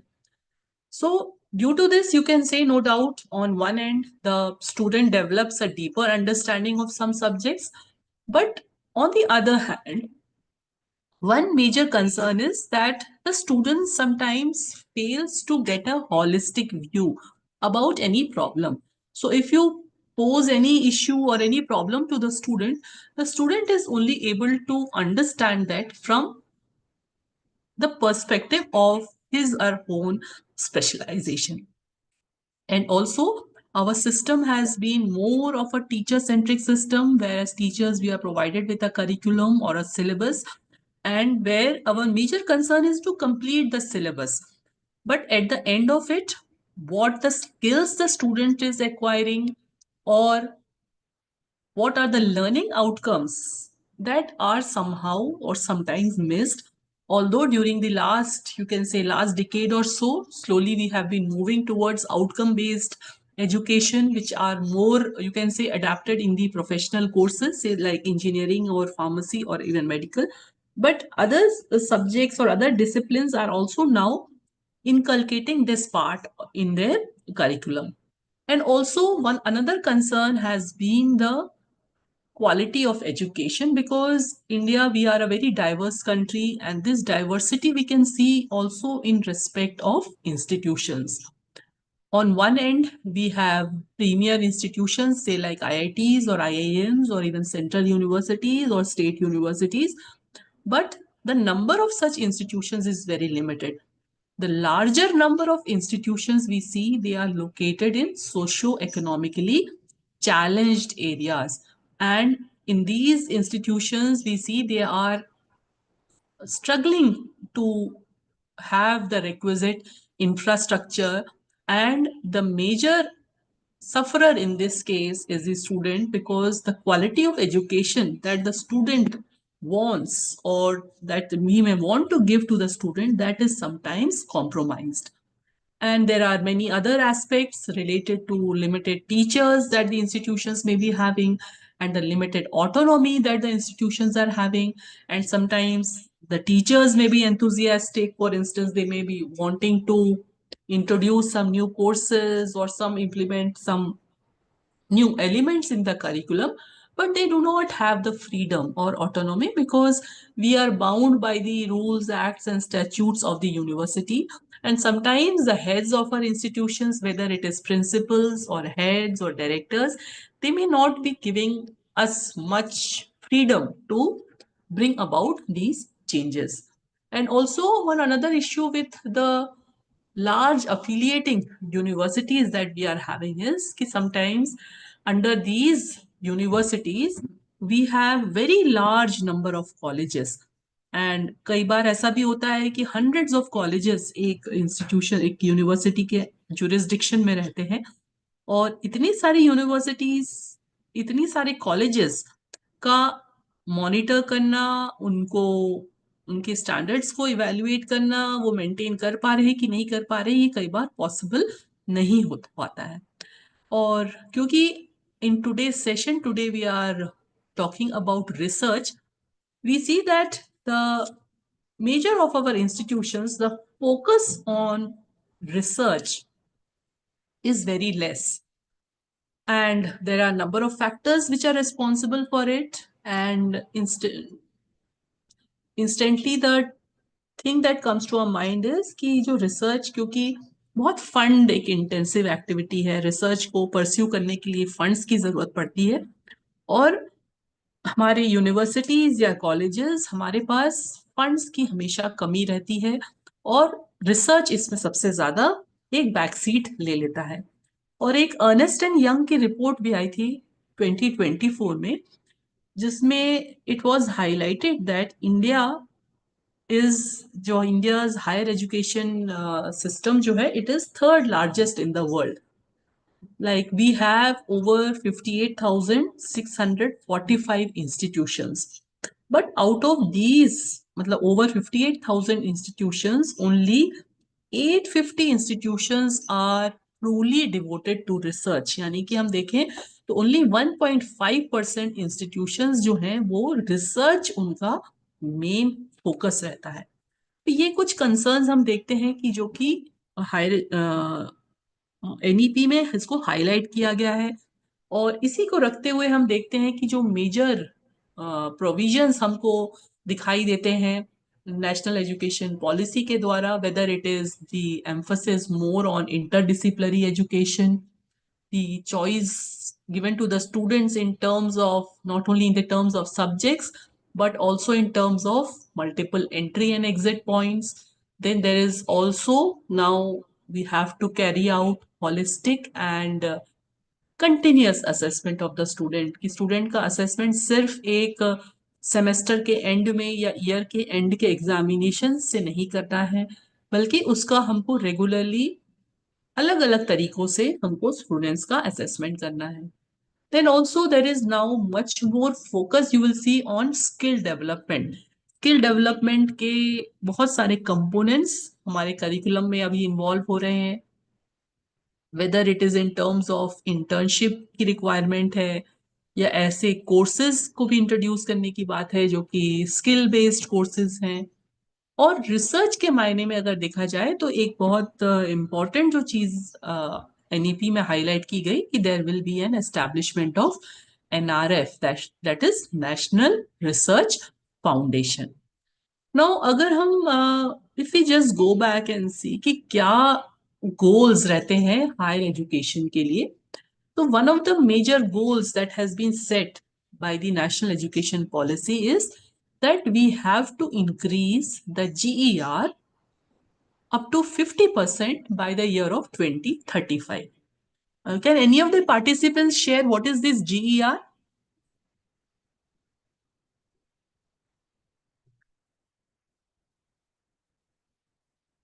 Yes, I hope I'm audible. Yes, madam. Yes, हाँ, तो ये GER क्या होता है? No, ma'am. I don't. GER is gross enrollment ratio. And how is it calculated? It is calculated कि जो हमारी population है 18 से लेकर 26 ईयर के एज ग्रुप में, उसमें से कितने लोग हमारे हायर एजुकेशन इंस्टीट्यूशंस में किसी भी कोर्स के लिए एनरोल हो रहे हैं। फॉर एग्जाम्पल अगर मान लीजिए 100 इंडिविजुअल्स हैं तो उसमें से हमारा ये ऑब्जेक्टिव रखा गया है कि 2035 तक एटलीस्ट 50 लोग हमारे एजुकेशनल इंस्टीट्यूशंस में किसी ना किसी कोर्स में एनरोल होने चाहिए। और करेंटली जो हमारा जीईआर है that is somewhere around 27 to 28% के करीब है। तो करीब करीब आप देखें कि इसको हमको डबल करना है अगले 10 सालों में। 2020 में पॉलिसी डॉक्यूमेंट आई है, 5 साल होने को आ रहे हैं और हमारे पास 10 साल में हमको इसको 2035 तक 50% तक ले जाने की बात है। साथ ही साथ रेगुलेटरी स्ट्रक्चर को थोड़ा सा लाइट रखना है, बट टाइट जरूर रहेगा कि ऐसा नहीं है कि बहुत ज्यादा आपको रिलैक्सेशन मिलने वाला है, लेकिन हाँ बहुत कुछ चीजों में थोड़ा सा आपको ढील जरूर दी जाएगी। साथ ही साथ अब हम टेक्नोलॉजी ड्रिवन एजुकेशन की बात कर रहे हैं। टेक्नोलॉजी क्योंकि हम ना केवल हमारे पास जो स्टूडेंट्स आ रहे हैं वो टेक्नो सेवी स्टूडेंट्स हैं, उन स्टूडेंट्स के अटेंशन को ग्रैब करना, उनके एंगेजमेंट लेवल को इंक्रीज करने के लिए हमको टेक्नोलॉजी का सहारा लेना पड़ेगा। साथ ही साथ अगर हम एजुकेशन की रीच को भी पहुंचाना चाहते हैं दूर तक ताकि लोकेशन कोई डिसएडवांटेज ना रहे, उसके लिए भी हमको टेक्नोलॉजी का सहारा लेना पड़ेगा।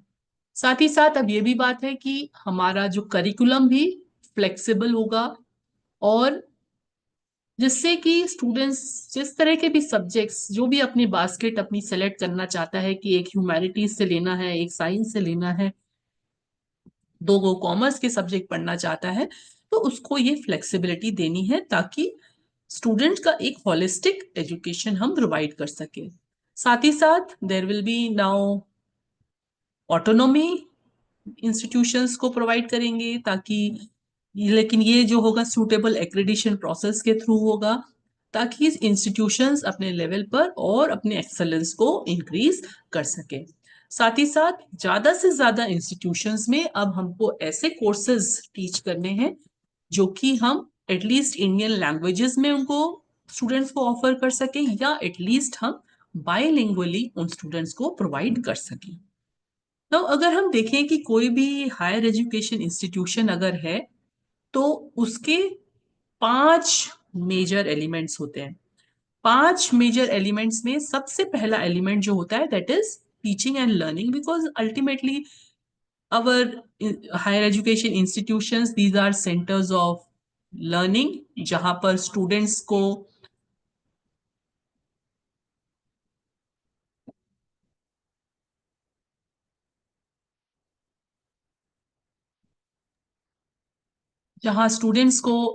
अपनी एजुकेशन परस्यू करने के लिए हम सारी फैसिलिटीज हमको प्रोवाइड करनी है।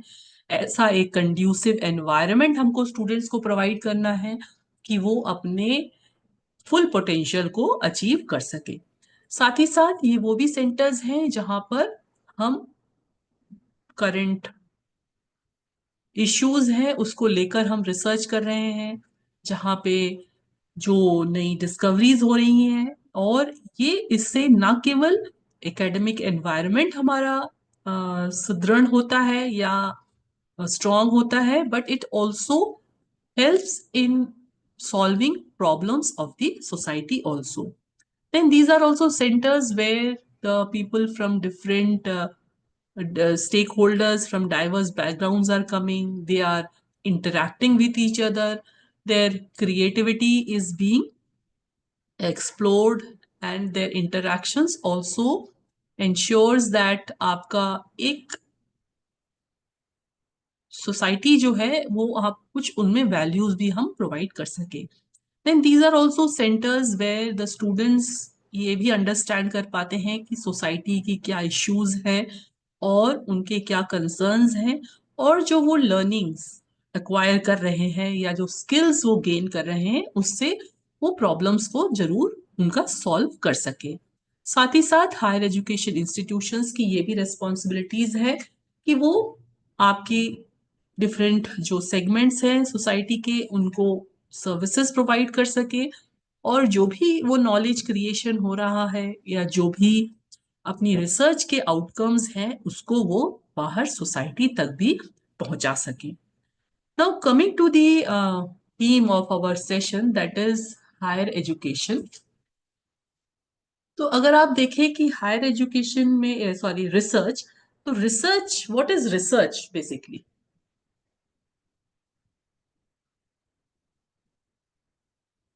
What is research?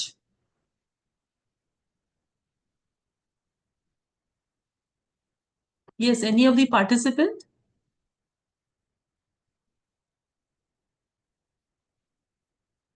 Would you like to share कि क्या होता है research?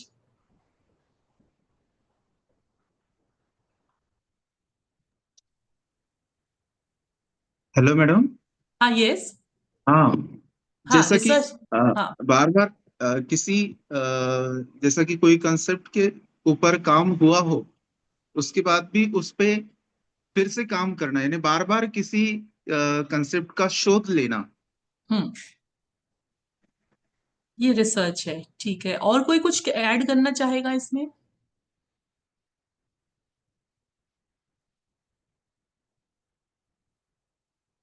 तो जब हम रिसर्च की बात करते हैं, रिसर्च बेसिकली एक बहुत ही सिस्टमैटिक एक इन्वेस्टिगेशन है जहां पर हम कुछ न्यू नॉलेज का क्रिएशन करते हैं, और कई बार जो कुछ एग्जिस्टिंग नॉलेज है उसको हम किसी न्यू या क्रिएटिव तरीके से उसको हम यूज करते हैं, ताकि हम कुछ नए कॉन्सेप्ट्स, कोई नई मेथोडोलॉजीज या कोई नई अंडरस्टैंडिंग्स को डेवलप कर सके.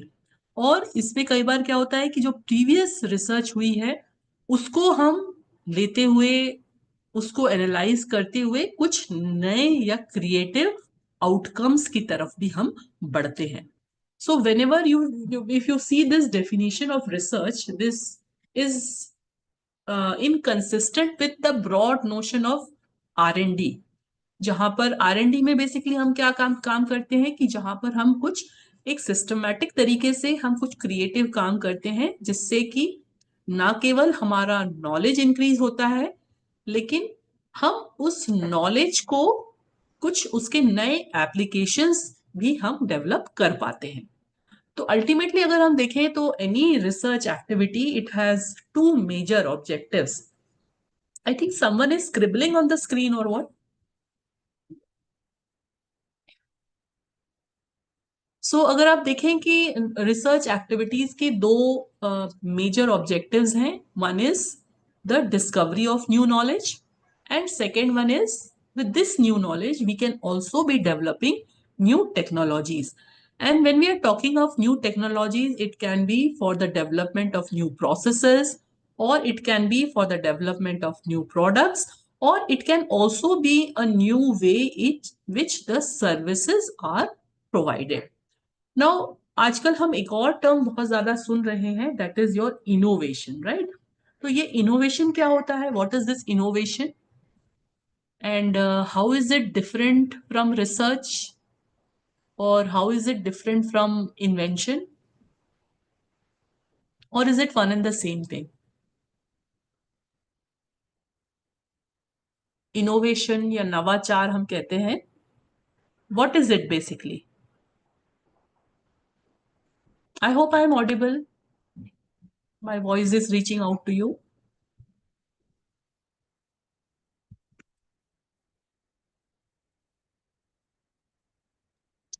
Yes madam.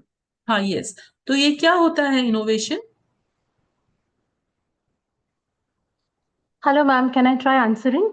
Yes, sure, please. Okay, my name is Professor Shashwati, Yes. and my background is creative arts and performing arts. Yes.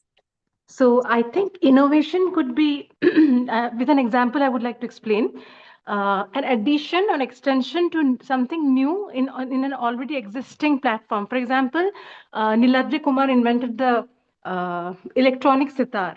So that is an innovation. But an invention is absolutely an invention of a new instrument. Yeah, okay. Yeah.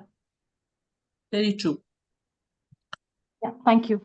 Thank you. Thank you. Yes. Anyone else would like to add something to it?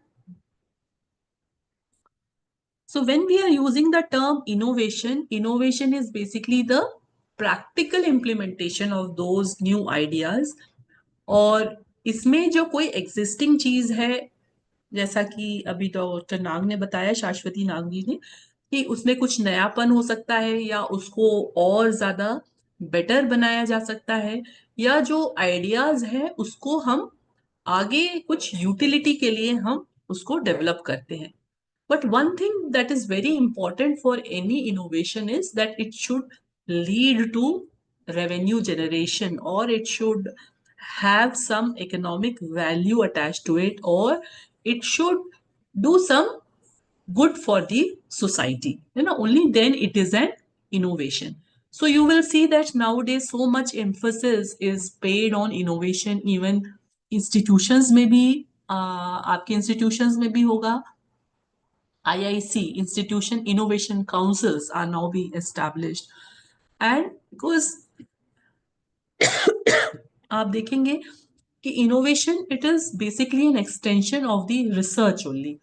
और ये कहते भी हैं कि innovation research ही वो engine है which drives the innovation. And lately there has been a considerable increase in the number of startups, or in the present conditions, you can say present scenario, we are ranking third largest in the startup ecosystem in the world. And ये just अभी January 25 के statistics हैं, जहां पर 2016 में we had only 500 startups, but now in January 2025 we are having more than 1.59 startups.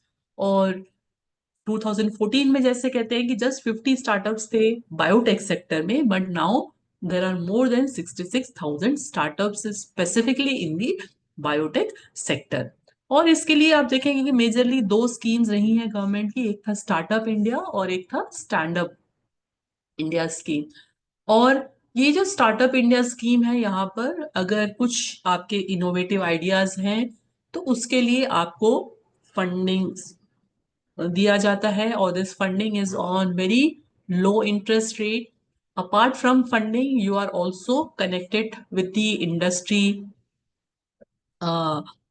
Mentors, जो कि आपके आइडियाज को और शार्पन करने के लिए और उसका एक मार्केटेबल प्रोडक्ट तक ट्रांजिशन करने में आपका सपोर्ट आपका करते हैं. तो आप देखेंगे कि स्टार्टअप इंडिया स्कीम से ना केवल नंबर ऑफ स्टार्टअप्स के में इंक्रीज हुआ है, लेकिन आप देखेंगे कि it was also been able to generate employment, है ना. Over 16.67 lakh new employment was generated through this startup India scheme. And also in some way you can say it has also led to the empowerment of the women also, because at least half of the startups, they are having at least one women director, right?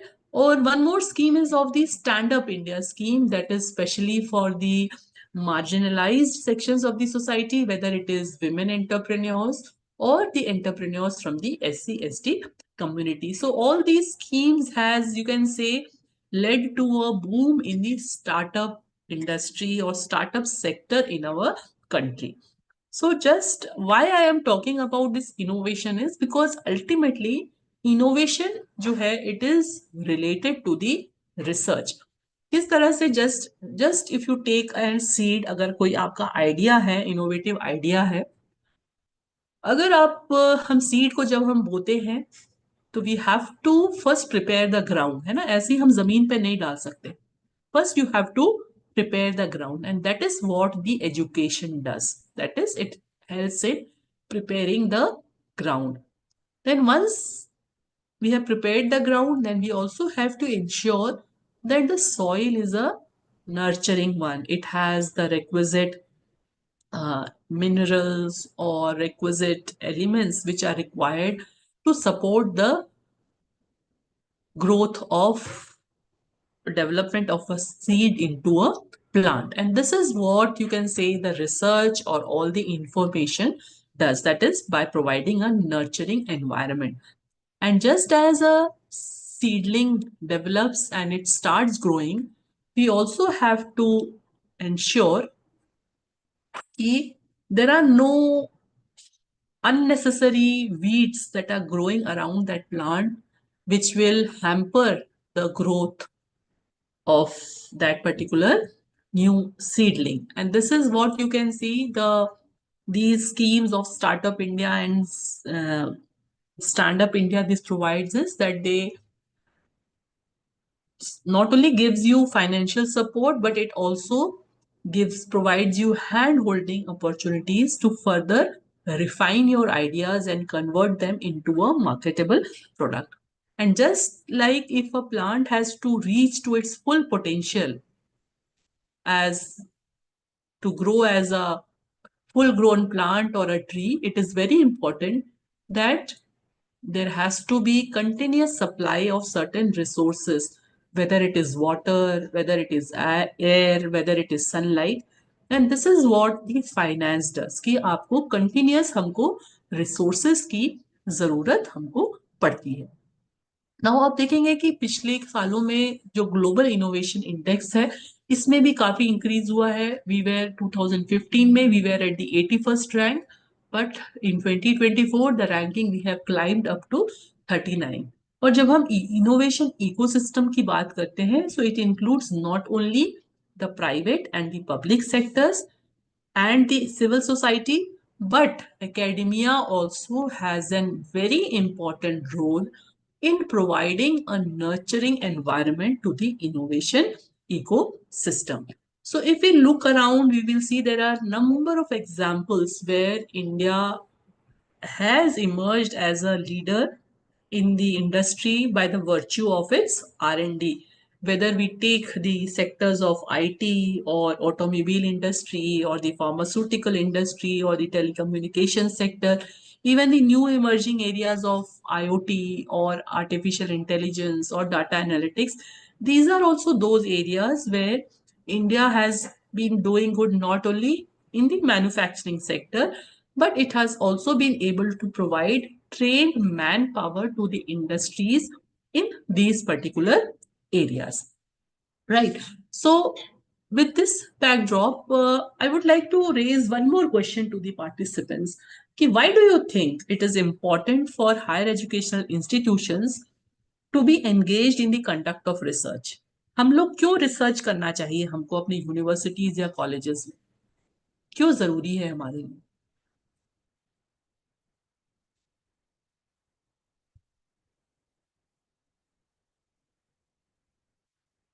Yes, please. Am I audible?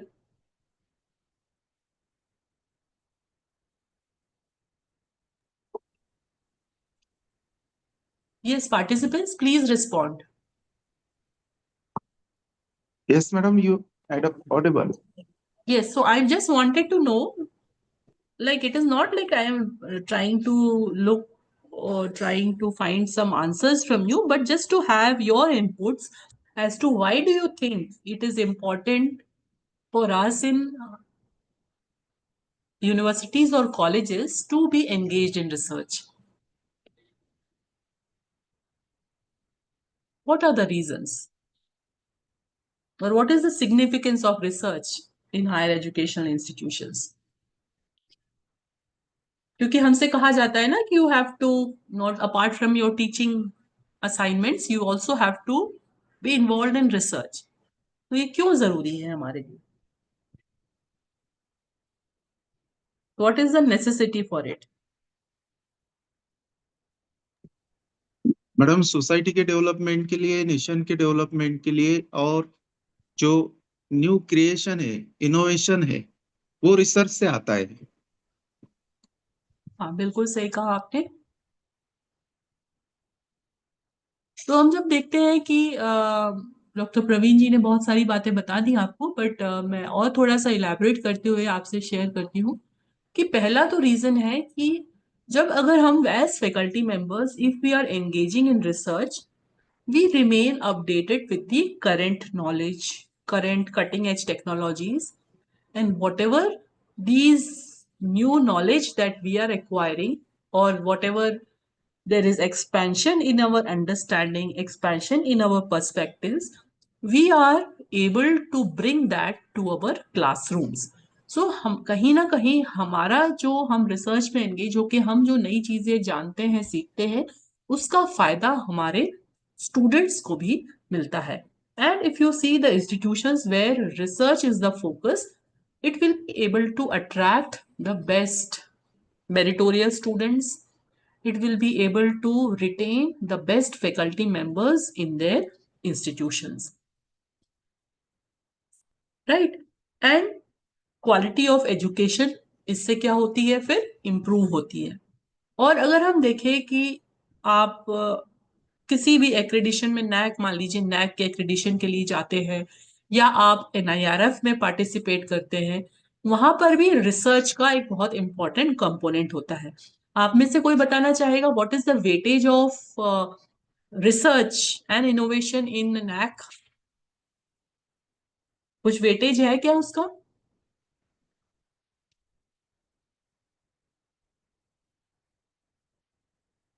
Is there some weightage for research? You will see that in the NAC accreditation, almost 25% weightage is given for the universities on the component of research. Which criteria is research and innovation in NAC? Criteria 3, right? Criteria 3.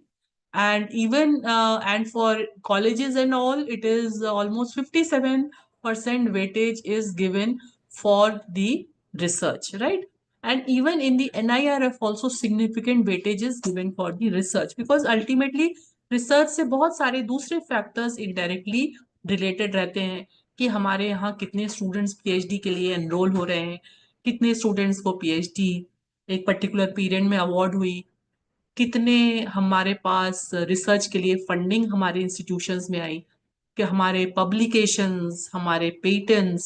So all these things are ultimately directly और indirectly related to research and innovation. Then also it helps us to provide an opportunity to the students to develop their critical thinking skills. क्योंकि even if the student is working on a very small project, हम देखते हैं कि जहाँ पर student have to go through a large body of literature और large body of data that analyse it, so this gives the opportunities to the student to develop their creative thinking skills, to develop their analytical thinking abilities. And also, when the institutions are engaged in research, it creates a very thriving and dynamic academic environment, because आपके institution में अलग अलग जगह से scholars आएंगे, आपके institution से भी आप दूसरी जगह पर अपने रिसर्च या दूसरे एकेडमिक परस्यूट्स के लिए आप मूव करेंगे, सेमिनार्स में जाएंगे, प्रेजेंट करेंगे. You will be collaborating with other researchers or other scientists, और इसके कारण एक बहुत स्टिमुलेटिंग एक एनवायरनमेंट जो है हमारे इंस्टीट्यूशंस में क्रिएट होता है. Then it also leads to number of ground breaking discoveries also. हर साल हम देखते हैं कि Nobel prizes are awarded, and most of the scientist और the researchers, they have been associated with some or the other universities, right?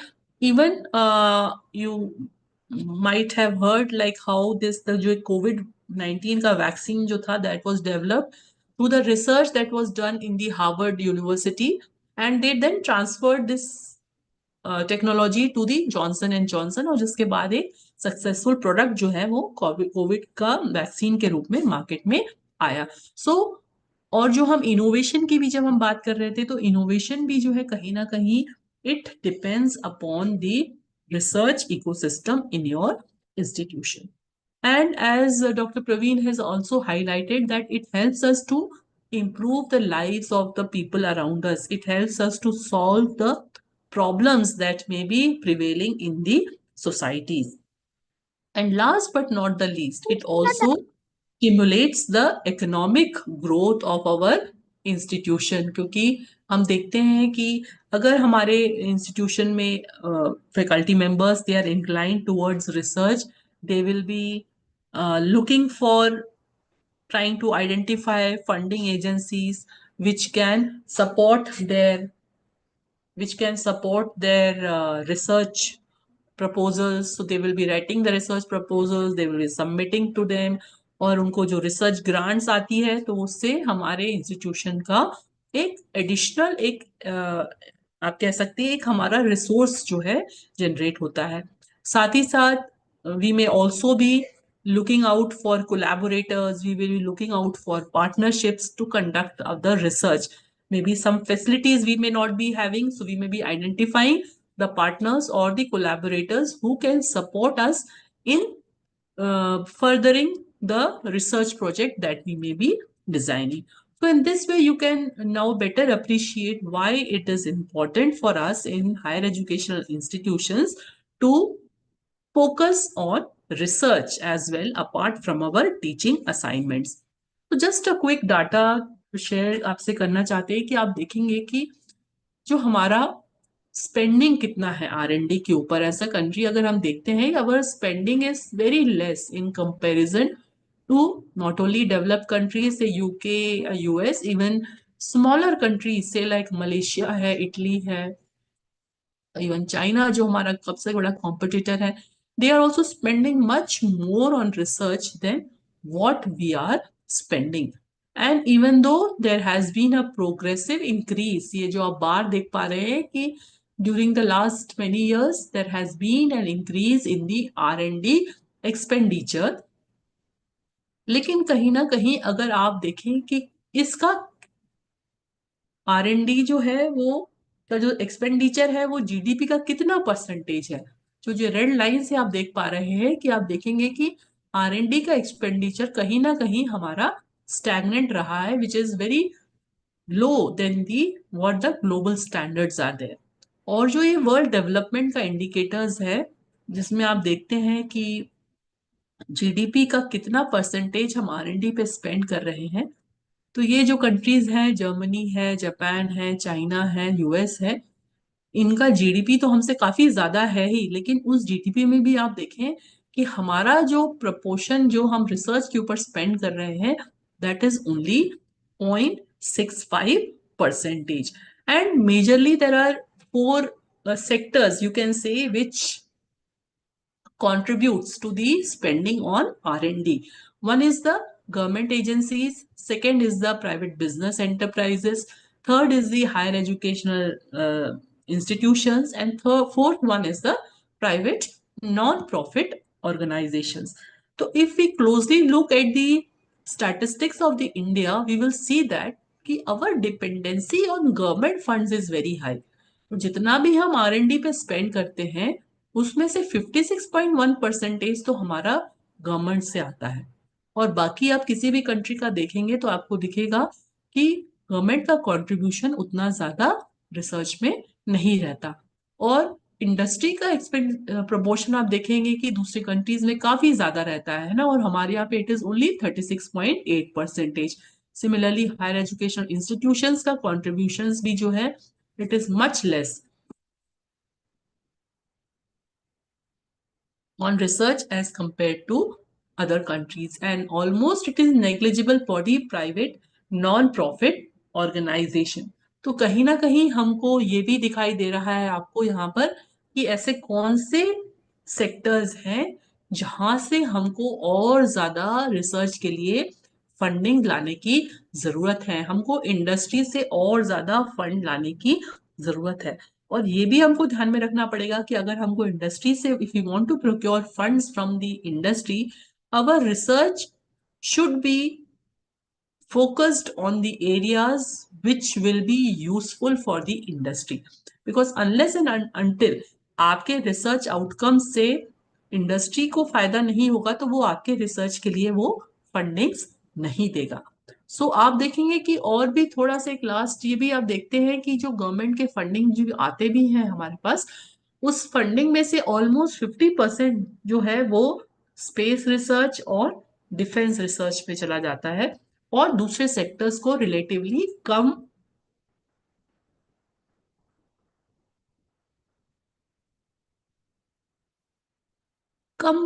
जो है funds मिल पाते हैं।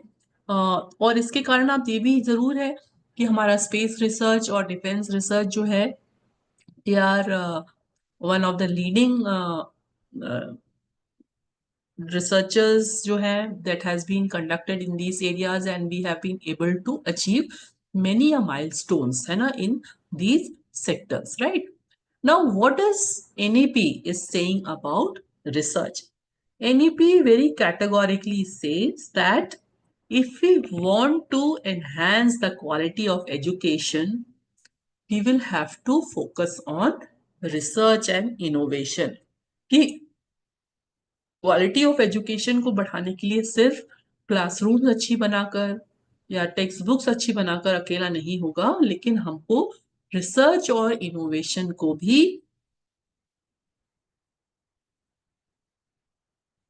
स्ट्रेंथन हमको करना पड़ेगा। नाउ ये भी बहुत जरूरी है, ये भी हाईलाइट किया गया है कि ना केवल हमको रिसर्च को प्रमोट करना है, but we have to promote the quality of research within the higher educational institutions. So it is very important that unless and until we are promoting high quality research, जो हमारा objective है कि industry कुछ specific हम research करें या कुछ meaningful research करें, वो या एजुकेशन की क्वालिटी को जो इम्प्रूव करना है वो हम अचीव नहीं कर पाएंगे। और ये क्यों जरूरी है? क्योंकि research, innovation and technology development, these are the foundations of Atmanirbhar Bharat. जो हम सेल्फ रिलायंट इंडिया या आत्मनिर्भर भारत की हमारी जो परिकल्पना है, उसको अगर अचीव करना है तो it is very important that we integrate research, innovation and technology development. और ये भी कहा गया है कि जो है एक NRF की स्थापना की जाएगी, और ये भी एम्फसाइज किया गया है कि we have to approach a multidisciplinary approach in education, because unless and until the students are exposed to multiple disciplines, we may not be able to nurture a number of qualities in our students which are very essential. Like 4 important qualities that the student should have: one is the curious mind, then creative mind, then the student should have analytical thinking abilities, and the student should also have critical thinking abilities. And these skills can only be nurtured when the student is exposed, or at least is given the freedom to have a multidisciplinary education. और ये skills क्यों जरूरी हैं? क्योंकि अगर आप देखें कि आगे जब हम चल के, जब हम रिसर्च क्वेश्चंस हम जब फ्रेम करने की बात आती है, तब आपको बहुत सारे डाइवर्स पर्सपेक्टिव्स को देखते हुए हमको अपने रिसर्च क्वेश्चंस फ्रेम करने होते हैं। और unless and until the student is having these skills, ये स्टूडेंट जो है वो सही रिसर्च क्वेश्चंस फ्रेम नहीं कर पाएगा, और उनके रिसर्च से जो हम एक कुछ रेलेवेंट आउटकम्स या जो हम सॉल्यूशंस चाहते हैं वो हमको अचीव नहीं हो पाएंगे।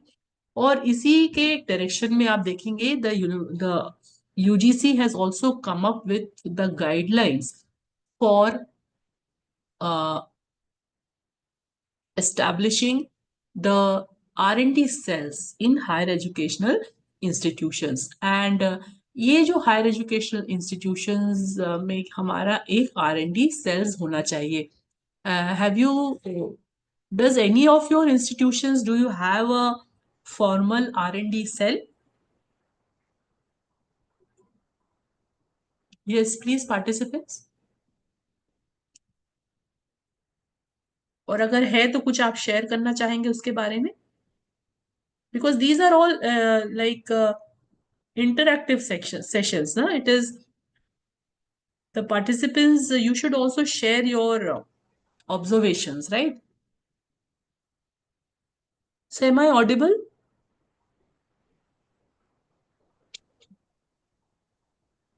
Yes, madam. So you can download this document from the UGC website, and it is a very small document, hardly 6 pages, 6 to 7 pages. And this shows us how we have to establish a vibrant research ecosystem in our institutions. और अगर आप देखें कि क्या ज़रूरत क्या है, क्योंकि it is very important कि in our higher educational institutions we should have a conducive environment for multidisciplinary and transdisciplinary research, because many a times we are not much inclined or not ready to collaborate with other disciplines, even in our own institutions or with the other institutions, right? So हमारे institutions में एक ऐसे environment को encourage करना, research productivity को increase करना, then also to form collaboration not only with other academic institutions but also with the industry and also with the communities at large. Then it also, another objectives of the R&D cell is to facilitate the access to resources, because as I said earlier, research is a fund intensive activity, so you will be requiring funds. So how to mobilize the funds, how to identify various agencies from where you can procure the funds for your research. And if you want to apply for funding, you will have to submit a research proposal. So how to write a good research proposal? You have to provide some support to your faculty members. And if there are some IPRs are being generated through these your research, then उसको किस तरह से आपको maintain करना है, how to handle that. So you should have a research policy also in your institutions and IPR policy also in place. Then we also have to make sure that we are strengthening the research capacities of our students and faculty members. And for this, we may have to conduct time to time some training programs or workshops. And we also have to provide opportunities for the students to have mentoring from the faculty members. And also, at all times, we have to ensure that ethical research is conducted. Higher standards of academic integrity is maintained in your institutions. Because, for example, if you are handling biological samples, you should have biosafety standards in place.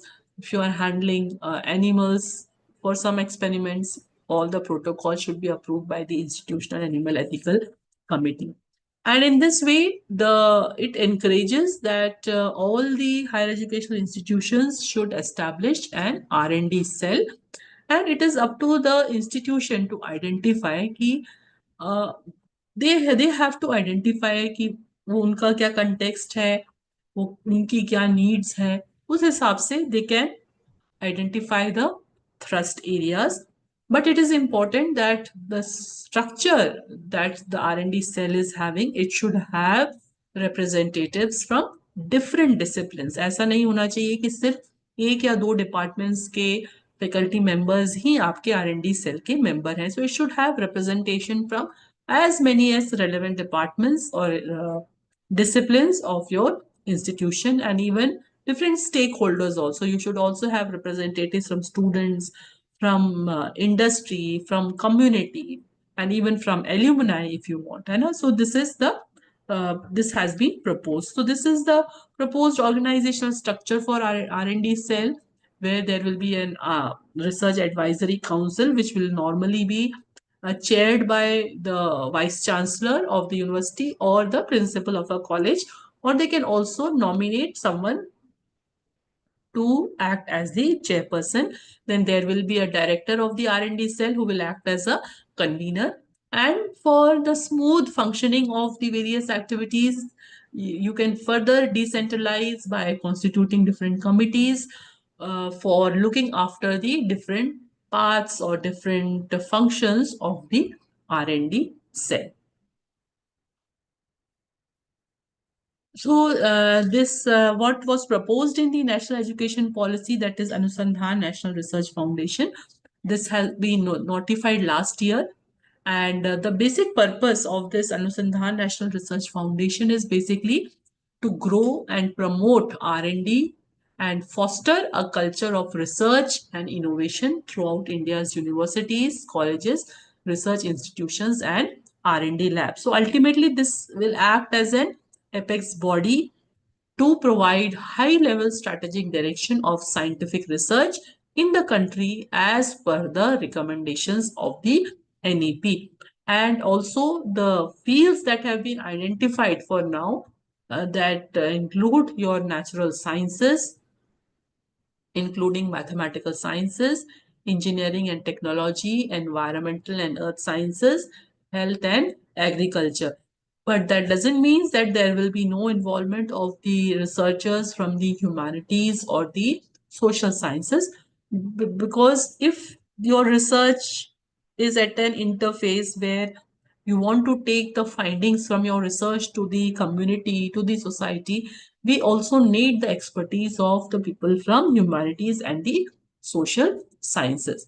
So in this way, the functioning of this will act as a body to provide high level strategic direction for research in innovation and entrepreneurship in these areas. But now the question will arise, like, what are the ways in which we can reform the research in our institutions with the available resources that we are having? No doubt we will be trying to procure additional funds, additional resources, but to start with, how can we reform the research in our institutions? So the first and foremost thing is we have to learn to partner and collaborate, because sometimes we may not be having the expertise of all the disciplines, so we can always collaborate as a part of an interdisciplinary or a multidisciplinary research team. We can identify collaborators who may be having the requisite infrastructure or some facility which we may be requiring in our research projects, right? So we have to open up and try to collaborate and form partnerships with not only with academic institutions but also with industries and communities, and also with the main government departments as well. Then second aspect is by encouraging student research programs. Now can anyone tell how the national education policy में ऐसे क्या provisions हैं जिससे हम student research programmes को encourage कर सकते हैं? I hope I am audible.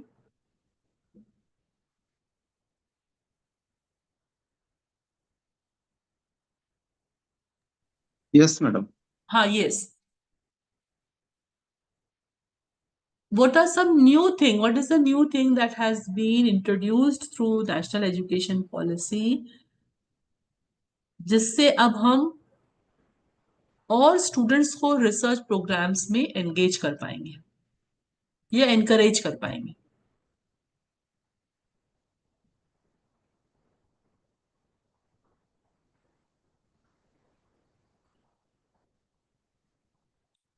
Now देखिए कुछ तो undergraduate programmes were already 4 year undergraduate programme से लाइक सम इंजीनियरिंग और दूसरे जो प्रोफेशनल कोर्सेज है, but now even the conventional undergraduate programmes are now being will be offered as 4 year undergraduate programs. And in the 4th year, the student will have the option, if he has scored over 75% marks in first 3 years, the student can take up some project in the 4th year to earn their credits. तो projects के base पर वो अपने credits को earn कर सकता है अगर उसके 75% से ज्यादा मार्क्स हैं, तो ये चॉइस है। और ऐसे स्टूडेंट्स को जो अंडर ग्रेजुएट डिग्री मिलेगी that will be with research. But if the student does not want to pursue research, तो वो क्या कर सकता है, वो दूसरे कोर्सेज को ऑप्ट करके, पेपर्स को सिलेक्ट करके अपना कोर्स कंप्लीट कर सकता है बाय अर्निंग द क्रेडिट्स। तो ऐसे स्टूडेंट्स को ऑनर्स की डिग्री मिलेगी। तो नाउ जो स्टूडेंट्स आपके पास आएंगे जो कि रिसर्च के साथ करेंगे, तो ये जो स्टूडेंट्स होंगे ये किसी छोटे प्रोजेक्ट पे काम करते हुए अपने क्रेडिट्स को अर्न करेंगे। And the students will have the option that they can also directly enrol for the PhD programs also. And these students are now also being permitted to appear for the NET examinations also. So इसके साथ हम देखते हैं कि now we will be having even the undergraduate students जो कि आपके पास कुछ छोटे छोटे ही सही प्रोजेक्ट्स पे काम करेंगे, है ना। तो यहाँ से हम ज्यादा स्टूडेंट्स को हम छोटे और मीनिंगफुल रिसर्च प्रोजेक्ट्स में हम उनको एनकरेज कर पाएंगे। One another way is like we can offer research and teaching assistantship to both the graduate and undergraduate students. So in this way, the student are also not only supported economically, क्योंकि इन assistantship के बदले में उनको कुछ एक remuneration उनको जरूर मिलेगा, लेकिन इस दौरान वो जो प्रोफेसर्स हैं या टीचर्स के साथ प्रोजेक्ट्स में काम करेंगे, so they will also have an hands on experience on working on some research projects. And fourth one is, it is very important that we have to update our libraries and databases, because unless and until the students have access to latest information or the latest resources or the latest literature, we cannot expect them to do meaningful or current research. So it is important that the students should have access to all these databases, because in research we all might have experienced कि कई बार जो हमको papers चाहिए होते हैं, full text paper चाहिए होते हैं, वो ऐसे जर्नल्स में होते हैं जिनका सब्सक्रिप्शन बहुत हाई रहता है और इंस्टीट्यूशंस के बजट्स इतना परमिट नहीं कर पाते कि इतने जिनका सब्सक्रिप्शन जो है लैक्स में जाता है कि बहुत सारे जर्नल्स का वो सब्सक्रिप्शन ले सके। तो ये बहुत एक मेजर इश्यू रहा है। आप देखेंगे कि इसी को ध्यान में रखते हुए the government has come up with the one nation one subscription scheme. Have you heard about this? What is this?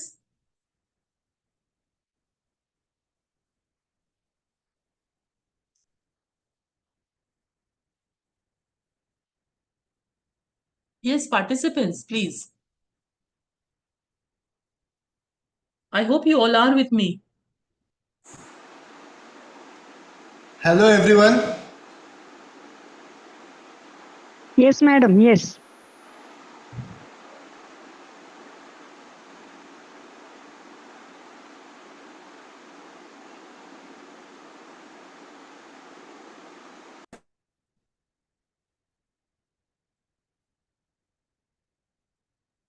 So this One Nation, One Subscription scheme, this is one fully digital portal that has been developed under the by the central government, and through this over 1.8 crore students, faculty members and researchers in over 6,300 institutions, we will have access to current literature, scholarly research and journals, है ना। So this is will provide us access for the next 3 years under this portal. So this is currently being managed by the InflipNet. Because unless and until you are having access to latest resources, it will not be possible to conduct meaningful and relevant research. So we just wanted to share with you our experience at Pandit Ravi Shankar Shukla University, which we are a state university, or over 60-year-old university. And during the past many years, our faculty members have been continuously engaged in number of research projects. They have got funds under different schemes and under different through different agencies, and with the help of that we have been able to create a very good research infrastructure in our institution also. So but we have to accept one thing, that there is a connectivity between research and teaching, because ultimately the concept of modern universities was founded on the principle that these will be those institutions where there will be interconnection between teaching and research. But if we look around, we see that somehow there is a disconnect between teaching and research. So when I say that in our universities or colleges, we have to integrate both teaching and research, there will be some critics amongst us who will not agree with me, who will say that teaching and research, they are irreconcilable. We cannot focus on both of them, because there may be many of us who may be more inclined towards research, and for such faculty members, sometimes the teaching appears more like a burden. And for the on the other side of the spectrum, we may be having many of us who will be more, who would like to escape from research. And sometimes the teaching becomes an excuse or an acquittal from research. But we have to accept and understand that this is entirely separate from the requirements of the higher education institutions, because it is not a coincidence that जितने भी हम teachers हैं higher educational institutions में, we all are PhDs, and even the young faculty members who are joining without PhDs, they look for the first opportunity to register and complete this research program and get a research degree. So somewhere or somehow there is some advantage that is linked when we are associating or interlinking teaching and research in our higher educational institutions. But there are some small ways in which we can integrate teaching and research in our classrooms, because both teaching and research, they are based on pursuit of knowledge, both are based on curiosity, and both are based on rationality. And if we are integrating teaching and research, it benefits both the students and the teachers. How does it benefits the student? Because when the student is engaged in, say, even a small research project, the student becomes more engaged. The student is only teaching in, is only learning through classroom teaching. Students sometimes doesn't find the classes very interesting, but the same thing if you are giving the student in the form of some assignment or some project related issue, the student will be more able to develop the critical thinking skills. And also the student, while working on some project, they also learn about the research methodologies. They also understand and appreciate how the knowledge production actually takes place. And when there is a research based learning, the students are also able to relate whatever they are studying in the classrooms, how it is relevant to their daily lives, कि उनके life जो हम classroom में पढ़ रहे हैं उसका real life में क्या महत्व है, इस चीज को भी वो ज्यादा समझ पाते हैं. और टीचर्स को भी इसका फायदा रहता है कि हमारी रिसर्च क्या होती है और ज्यादा रिफाइन होती है. एज अ टीचर आप सभी ने एक्सपीरियंस किया होगा, there were many topics which were not very clear to us while we were students, but year after year we are teaching those topics, and now after every class we understand a newer perspective of that particular topic. So similar is the case with research also. So while we are explaining the research thoughts to the students, our own research, we get more clarity on the research problems that we may be handling. And also when we have to prepare the students for a research projects, we also may be going through uh, recent literature. So we are also able to see a bigger picture of our research area. What are we keep ourselves also updated. And the questions, the queries that the students come up with, they also can open up newer directions for our research. So in this way, when we are integrating teaching and research, both the student learning is improved and the teacher's research is also improved. Now, how can we connect teaching and research? We can connect teaching and research by following taking some small steps. For example, even in our routine lectures that we take in the class, whether it is for say 1 hour or 45 minutes, at least 4 to 5 minutes, we can keep aside where we introduce some research topics related to the theme that we may be discussing in the class on that day. Or we can explain to the students or discuss with them what are the recent developments, what are the present findings, and what are the implications of the issues that we may be discussing in the class on that particular day. Similarly, we may be invited as guest speakers to some seminars or some academic events where we can showcase our research. And in the present times, when there are so many social media platforms, we can also share our videos and podcasts to showcase the research that we may be doing. And also we can design some seminars for the students where we are giving some pre-assigned topics to the students. Students come prepared, they give their presentations, there is a discussion between the students, and in this way this promotes critical engagement among the students, right? And also the tutorial sessions that we are having where we are interacting with individual students or smaller group of students, so we can guide the students or advise the students on their assignments, on their dissertations, and we can take this opportunity to mentor the students according to their research interest.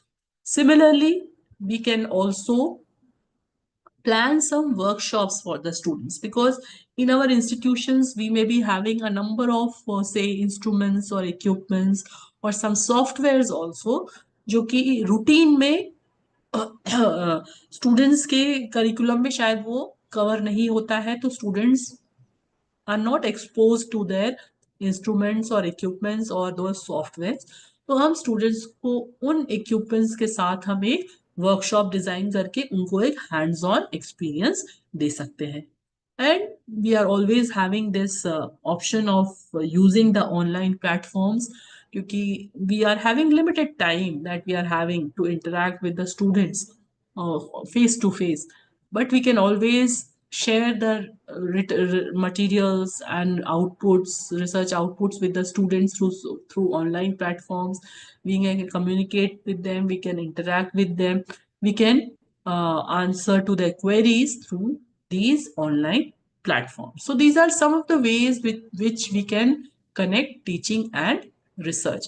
But it is very important that whatever areas that we identify for our research, that should be in alignment with the local, national, and the global priorities. Because unless and until we are taking up research which falls under these areas, we will not be able to form genuine interdisciplinary or multidisciplinary partnerships with other disciplines, and also we will not be meaningfully contributing to the benefit of the society. तो ऐसे research से not only the students are benefited, but also we are able to contribute to the society also, and also the students are trained on the skills that which will be important for them once they enter into the job market. So just wanted to share with you our experience here at Pandit Ravi Shankar Shukla University, where we have collaborated with Indian Institute of Bhilai Technology Innovation and Technology Foundation, and they had received this in the project under National Mission of Interdisciplinary Cyber Physical Systems program of the DST. And under this program, we got a grant of nearly 3 crores, and 4 different projects are running under them. And one of the projects where I am associated with, where we are developing cost analysis based tools for enhancing the accessibility of medicine in tribal population of Chhattisgarh. This is truly an interdisciplinary team. Why? Because because since we were developing, we had targeted to develop a cost analysis based tools. So we had a co-PI from the economics department. Because we are taking the issue of medicine, so naturally we had a few of colleagues from the pharmaceutical sciences department as co-PI. And also because we are trying to understand the issues, healthcare issues of the tribal population of the Chhattisgarh, we also had the expertise from the social sciences or sociology department. And because with the data that we are collecting, we are also looking forward to develop a mobile app. We are also having 2 co-PIs from the computer science department also. So this is truly a interdisciplinary project, and we could get this only because it was we are having so many members from different disciplines, and we were trying to solve a problem that is existing in the tribal areas of the state. So I would just like to share one video with you.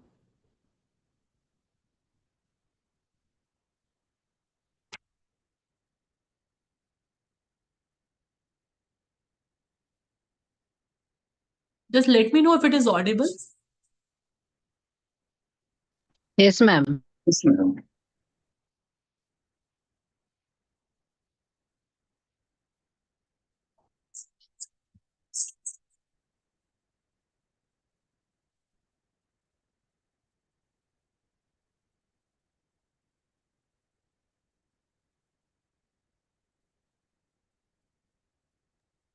Sound नहीं आ रहा madam. It's not Okay, audible, ma'am. okay, I will just share the original file. Just give me a moment.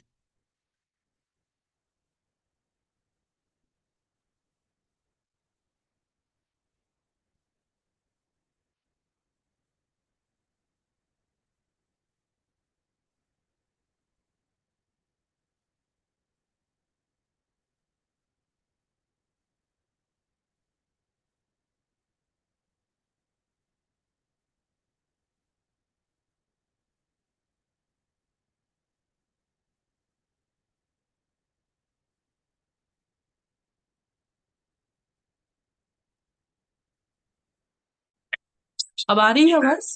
Is it audible now?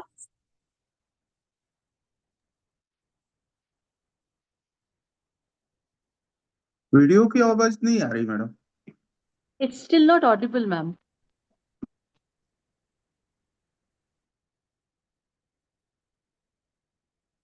Maybe you can read the subtitles. I know there is some problem with the.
So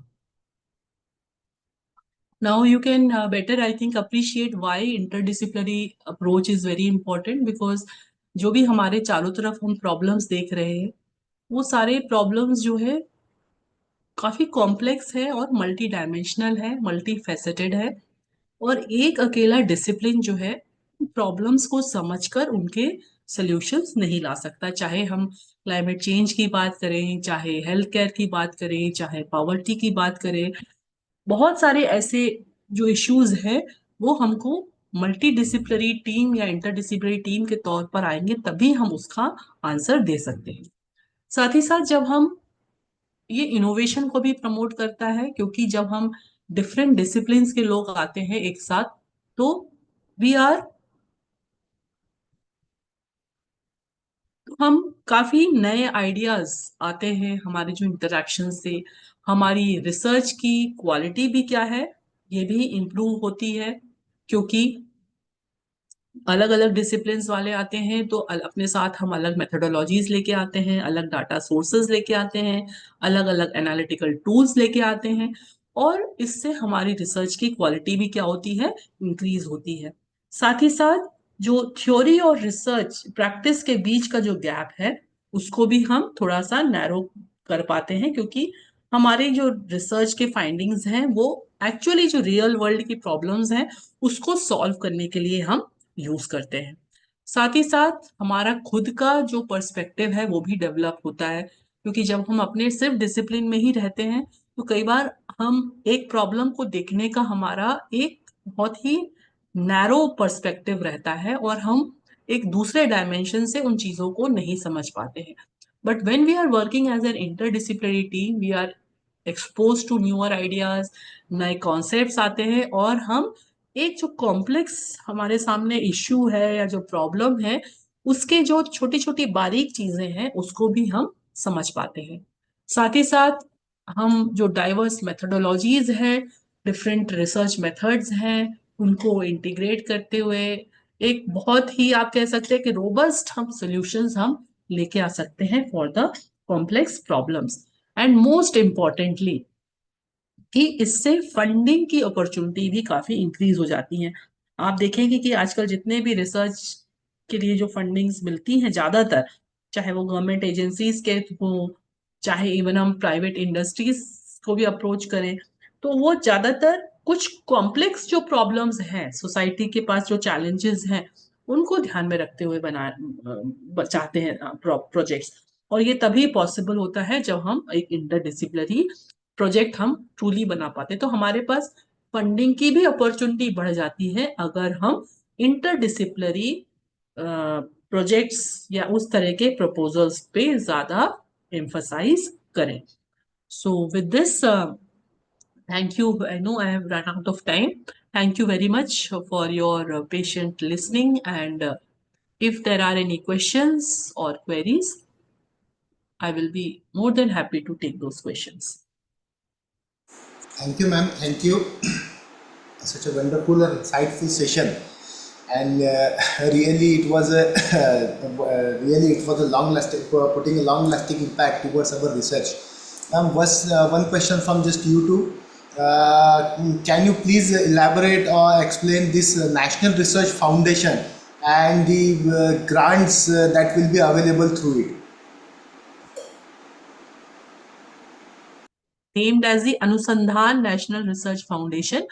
So you can visit the Anusandhan National Research Foundations, and time to time they are releasing opening calls for many of the research projects.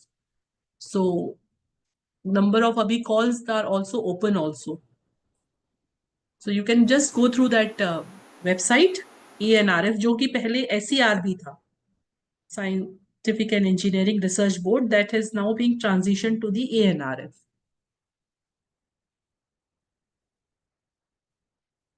Ma'am, another question is also now today's in today's era, the ministry or the different funding agencies are launching the projects, and they are stating that there should be some shares from the institution side. and in the many of institutions in the region, rural region as well as the diverse region, it doesn't have funding or their institution can't support for that. So in such scenario, how what will be your opinion? What will be your guidance?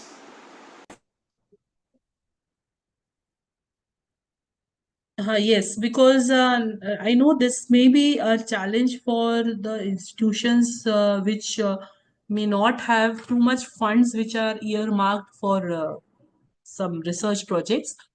But we can always collaborate with other institutions, right?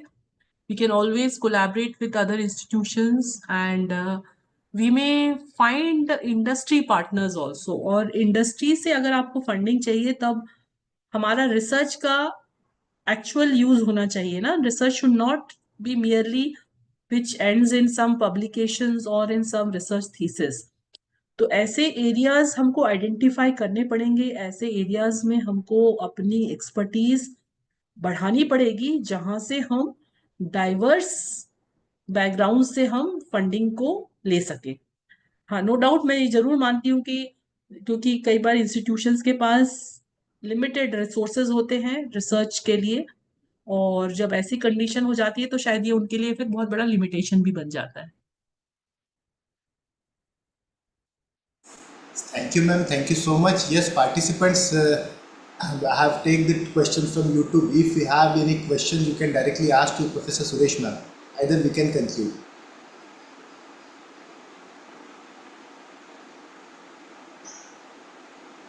No, ma'am. I think there is no more questions. So, if you could permit, ma'am, shall we conclude?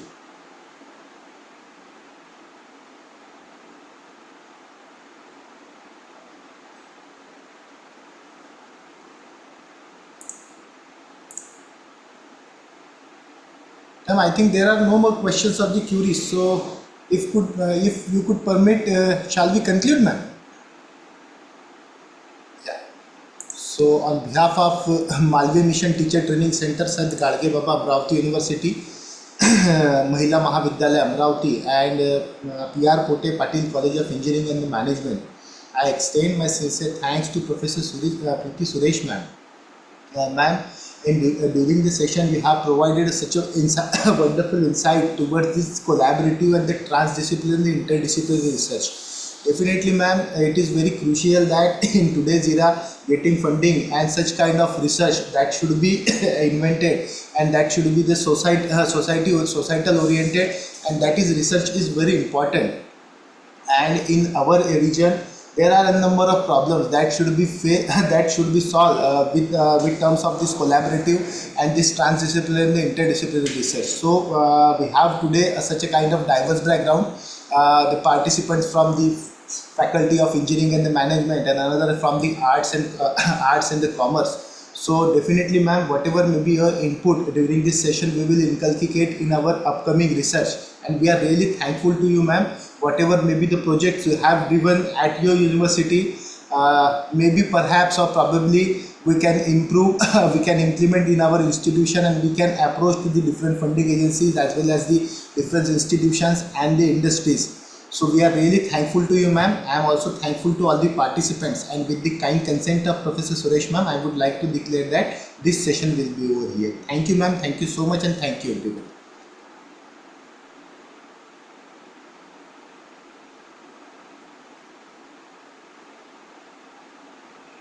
Thank you, ma'am. Thank you so much, ma'am. Okay, so participants, we will stop now here and meet. As far as concerned, there will be some instruction. I have put one assessment quiz in our WhatsApp group as well as through email. Okay, you have to solve that email. Kindly note that it is very mandatory to appear for that test, because those who will not appear for that test, they will not eligible to get the certificates. Okay, so I will request each and everyone kindly appear for that particular test. That test will be open for 24 hours.